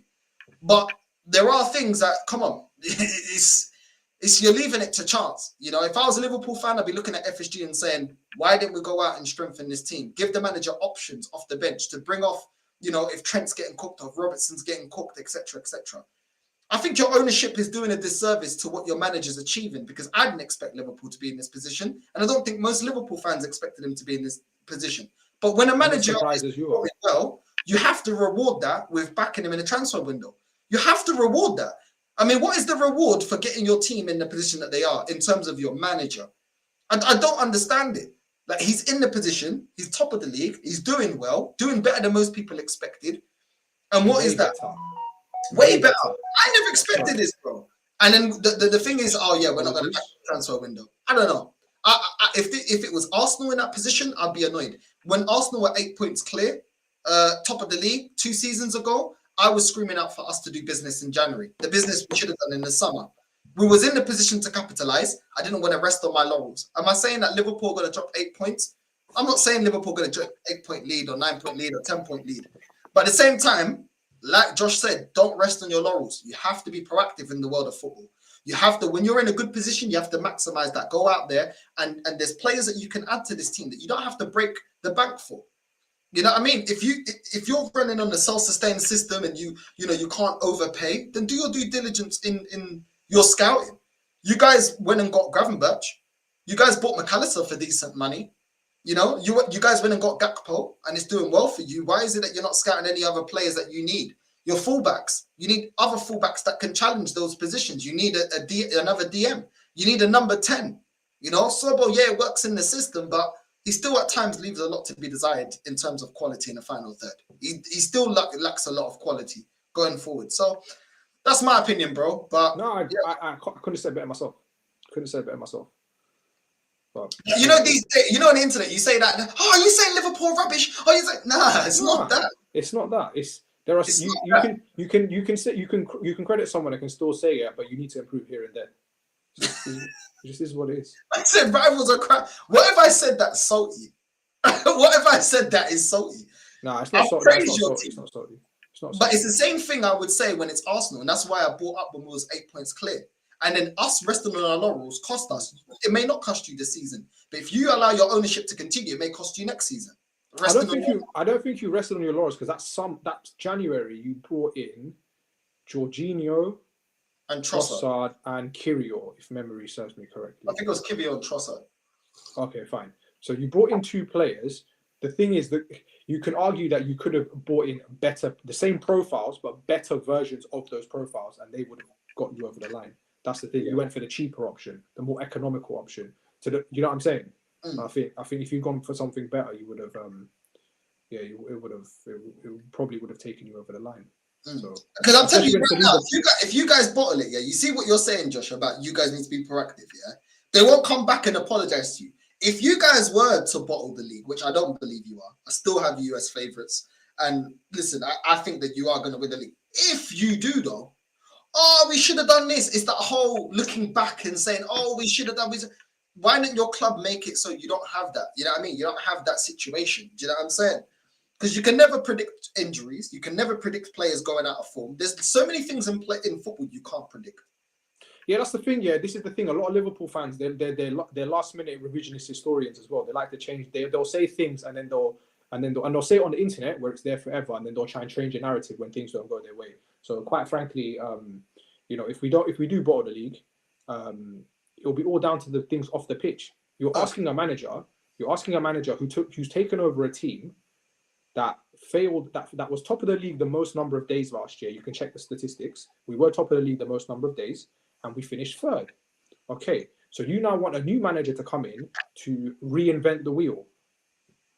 I don't get it. Like, so and here's the thing, I want to say something on that. This is a complete segue, but it kind of relates to what you're saying. So you're saying, yeah, if Liverpool bought the title race, yeah, what are the ownership going to do? Here's what the ownership are going to do, yeah. Now, I spoke on the live on the Coppish calling last night, yeah, and I said some things which I'll repeat here as well on your platform, yeah. Now this is pure hopium, yeah. Last season, Liverpool reported losses last season because of the fact that we were in the Europa League, yeah. We didn't sign any players. We've got 3 contracts that are about to expire. The financial the tax year is ending on the 31st of March, and it starts in the 1st of April.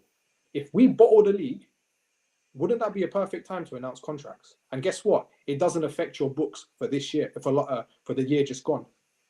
So you're not adding new contracts on, so the deficit that you had from last season then gets worse. Yeah. So you're potentially in breach of PSR. It will be a good time to announce contracts, right? Does that make sense? So that's probably what they'll do. They'll be like, oh, we bottled the league, but look, we have new contracts, jazz hands. That's what they'll do, man. That's what they like to do. It's the deflection thing. Yeah. It's all smokescreen with these guys. You know what? Yeah, if you're a Liverpool fan or you're an Arsenal fan and you want to really understand how your club works, you want to understand the inner workings of your club, go watch House of Cards. That will explain to you perfectly how Liverpool, Man United, and Arsenal work. Yeah, as footballing entities. Everything is very much hush hush. If they lie about everything, these people lie about everything. Well, I'm reading articles about record revenue. We made record revenue last year, but we made losses. So where's this revenue then? I can't see it. Where's the revenue? Is there any revenue in here? Do I need to check my pockets for revenue? Where's this revenue? Because the manager's not seeing this revenue. I don't get it. Like, it's for me, yeah. You know what's the worst thing about this season? The worst thing about this season, I'll finish on this year and I'll bounce. So other people can talk, yeah. The worst thing about this season is this: no matter what, I support Liverpool, by the way. No matter how good we are, there's always something bad that's happening. We're not active in the transfer market. There are contracts, yeah. 3 legends are leaving on a free, yeah. Konate hasn't signed a deal. Diaz has rejected a deal, yeah. So everything on the pitch is great, but everything off the pitch is bad. So it's kind of like you're getting. As much as you're going forward, you're getting pulled. It feels like you're getting pulled back as well. So you just have, like, I personally feel like, I just have to I can't like get too excited because of a possible inevitability in summer, which will lose our players. But yeah, listen, Northside, thank you for having me on. I appreciate you having me on. You've had me on for 2 hours rambling about stuff. But yeah, no, big up to the panel, the guys that were in here before. Big up to yourself. And the chat as well. You guys are great as always, man. Like the video, people. I'm out, yeah? Take care. Big up, man. Big up, Josh. Josh, man. Big up, Josh. Time. You know what I'm saying? Big up, bro. Love. But yeah, man. What are you guys saying, man? Final thoughts on this Liverpool game. Go on, Macy. Well, I mean, Liverpool, I'm happy they got the win, but performance, they were like crap, Northside, because Bournemouth nearly could have got a goal if Clivert kept his composure right. But all in all, I mean, Liverpool, I'm happy that Liverpool are still top of the table because they're right where they should be, because even though they didn't play very well, I am gonna criticize some of their players like McAllister and Gravenberg, like two decent midfielders getting absolutely cooked by who's Bournemouth's midfield? Mm-hmm. Who were Bournemouth's midfielders? Cliver, Adams, and Christie. And Christie, yeah. Them two together got absolutely cooked up by Clivert, and Clivert for me should have scored that earlier chance. And I'm not going to get on Clivert too much. I mean, he's been absolutely terrific this season for Bournemouth. Like, he's been scoring a lot of incredible goals for them, and he's carrying on his father's legacy, because his father was a was a great striker. So I'm happy that he's carrying on his dad's legacy. And Mohamed Salah, apart from the goal, like you were not in it today, and you should help out when it comes to defending, because Trent was getting cooked on that right hand side, and you should help out. You should give Trent a hand, because if he gets cooked and if the winger crosses the ball, then Liverpool are finished. So Salah needs to start helping his team more. But good for him to get the opening goal, and the second goal came from a penalty, I think. I'm not sure, but I mean, I told Josh that Liverpool should have got a third goal to maybe ensure that there's no way out for Bournemouth. But I mean, 2-0. I mean, it was a good result for Liverpool. They're still top of the table, and I think there's no point in stopping them now, because this year will be their year, and I think they will win the Premier League this year. And Arsenal fans can go on and say, "Oh, but we weren't red. Oh, but the referees cost us the season," and all this crappy stuff that these top Reds come out with. All you Arsenal fans that think that you said that this would be Arsenal's year, hang your heads in shame, because you thought wrong, because you never saw this coming, guys. Because Liverpool, even though they've only signed one player, and that was Chiesa, they still absolutely took the league by storm with some of their experienced players like Salah, like Van Dijk, like Konate, like Alisson. All these experienced players that are absolutely, like, they are showing that they mean more important to Liverpool's plans for this for the title. And Robertson, I like Robertson, but I think his time at Liverpool is looking like it's coming to an end. So this summer, I think Robertson needs to just maybe go and play for maybe one more football club, and then just be man enough to just retire, because he had a nightmare today. Yeah, I think, listen, at the end of the day, Liverpool took their opportunities. They won. They're still the team, for me, that deserve to win the league. Doesn't mean that you can't criticize certain performances, but ultimately they got the 3 points and they keep pushing, and they've been the most consistent team in the league. Yeah, they've got a lot of good players, and at the end of the day, they deserve it. For me, still favourites for me to win the league. Arsenal are inconsistent, and everybody else has been inconsistent. Chelsea's been inconsistent. City's been inconsistent. So we're in the positions that we deserve to be, ultimately. Do you know what I'm saying? So it is what it is. I think certain players have seen better performances this season. This wasn't their best performance, but ultimately that's down to Bournemouth. They created a lot of opportunities. They didn't kill the game off. They didn't score their opportunities. So Bournemouth have really nobody else to blame but themselves. I think the way that Bournemouth is coached, I think Iriol is doing an excellent job. The way they were pressing Liverpool, the way that they were transitioning, their crossing was excellent. Their passing was good. The only thing lacking from Bournemouth was their being able to be clinical, in certain positions. And they were just unable to do that. So ultimately, Liverpool deserved the win. It is what it is, Everybody, I think most Liverpool fans will agree that they should have strengthened in certain areas, but I still have them winning the league. It is what it is. I think, somebody put in the chat, but that's the front. Our midfield three is the one that plays 3 games a week. But that's the whole thing that we were talking about, though. This is why your ownership is to back the manager so he can actually rotate. He has players that he can rotate in certain competitions and rest McAllister and Gravenberch. Kind of the same issue that Chelsea have with Caicedo. He's a great talent, just like Gravenberch and McAllister. The problem is they don't have anyone to rotate. They don't have anyone of the quality that the manager can trust, that can do a job and give Caicedo a rest. And ultimately, you either get injuries or you get players, not at the races because they're worn out. So it is what it is, man. But yeah, man, I agree. Liverpool won the league weeks ago. Yeah, I don't think anyone will argue that. They're going to win the league, man. And you know what's sad is that Chelsea and Arsenal and my club included, I'm saying, especially Arsenal, that finished second last season, have not shown any ambition in this January transfer window to try and change that. So ultimately, I'm annoyed with my club, because my club, should be annoyed at this performance, should be annoyed at where Liverpool are based on last season. You know what I'm saying? We have not capitalized. And yeah, we didn't do enough in the summer, but now we're going in January saying, oh, well, we're just going to concede. My football club should never be just feeling like, oh, we should just concede and be like, oh, okay, well, they're going to win the league. Oh, we're not going to do anything to rival that.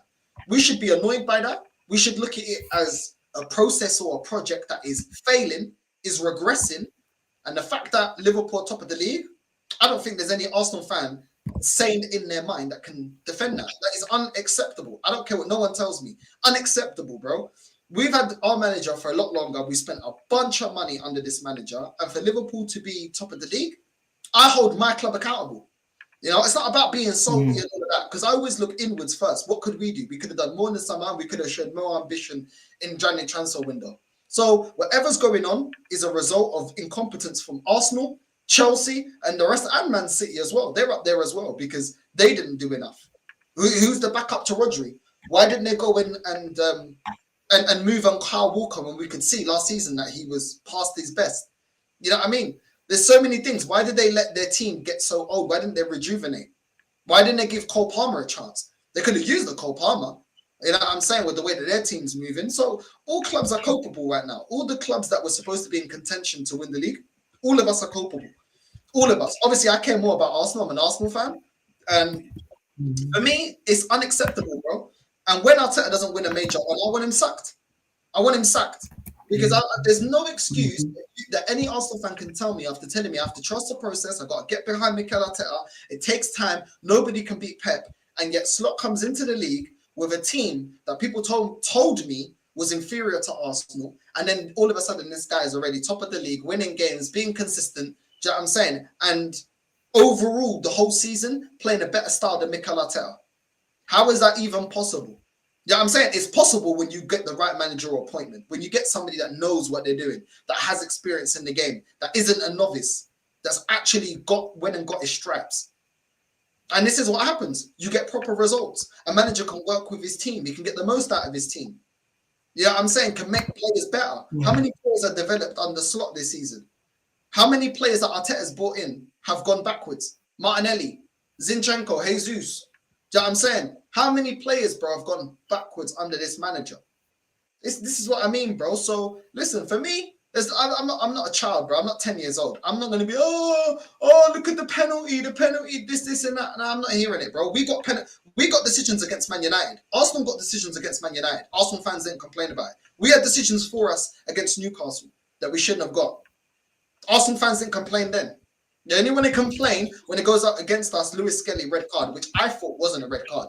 But this is the thing, you get decisions for you and against you. It's down to you, to make sure that you take your opportunities. You know, today, Salah had a penalty, scored his penalty. Sterling had a penalty. Did he score his penalty? No, because one player takes his opportunities and the others don't, innit? So you have to take your opportunities, you have to take your chances, man. Big up to the both of you guys. Big up to everyone that's locked in. We are going to direct for the Aston Villa Wolves game right now, which I'm going live right now. So we're going to redirect to that. Big up to everyone locked in. We're going to be doing another watch-along. It's back-to-back watch-alongs. And if the watch-alongs keep getting supported, then you know what? I might actually start doing more watch-alongs. And I might actually start doing Arsenal watch-alongs. You never know. You know what I'm saying? Maybe I'll do Arsenal. Obviously, I'm not going to be as chilled because I know this club's going to stress me out. It's just, yeah. You know what I'm saying? So I'll probably be a lot more vexed, but it is what it is, man. Big up to Macy, big up to the King. Both of you can jump on to that stream if you want. I'm going to put the link out. Yeah. Going live right now. I'll be more than happy to come on offside line. If you do want to jump on. I appreciate both of you. We're redirecting to my next stream. We're going live right now. You know what I'm saying? So I'll see you guys literally in a minute.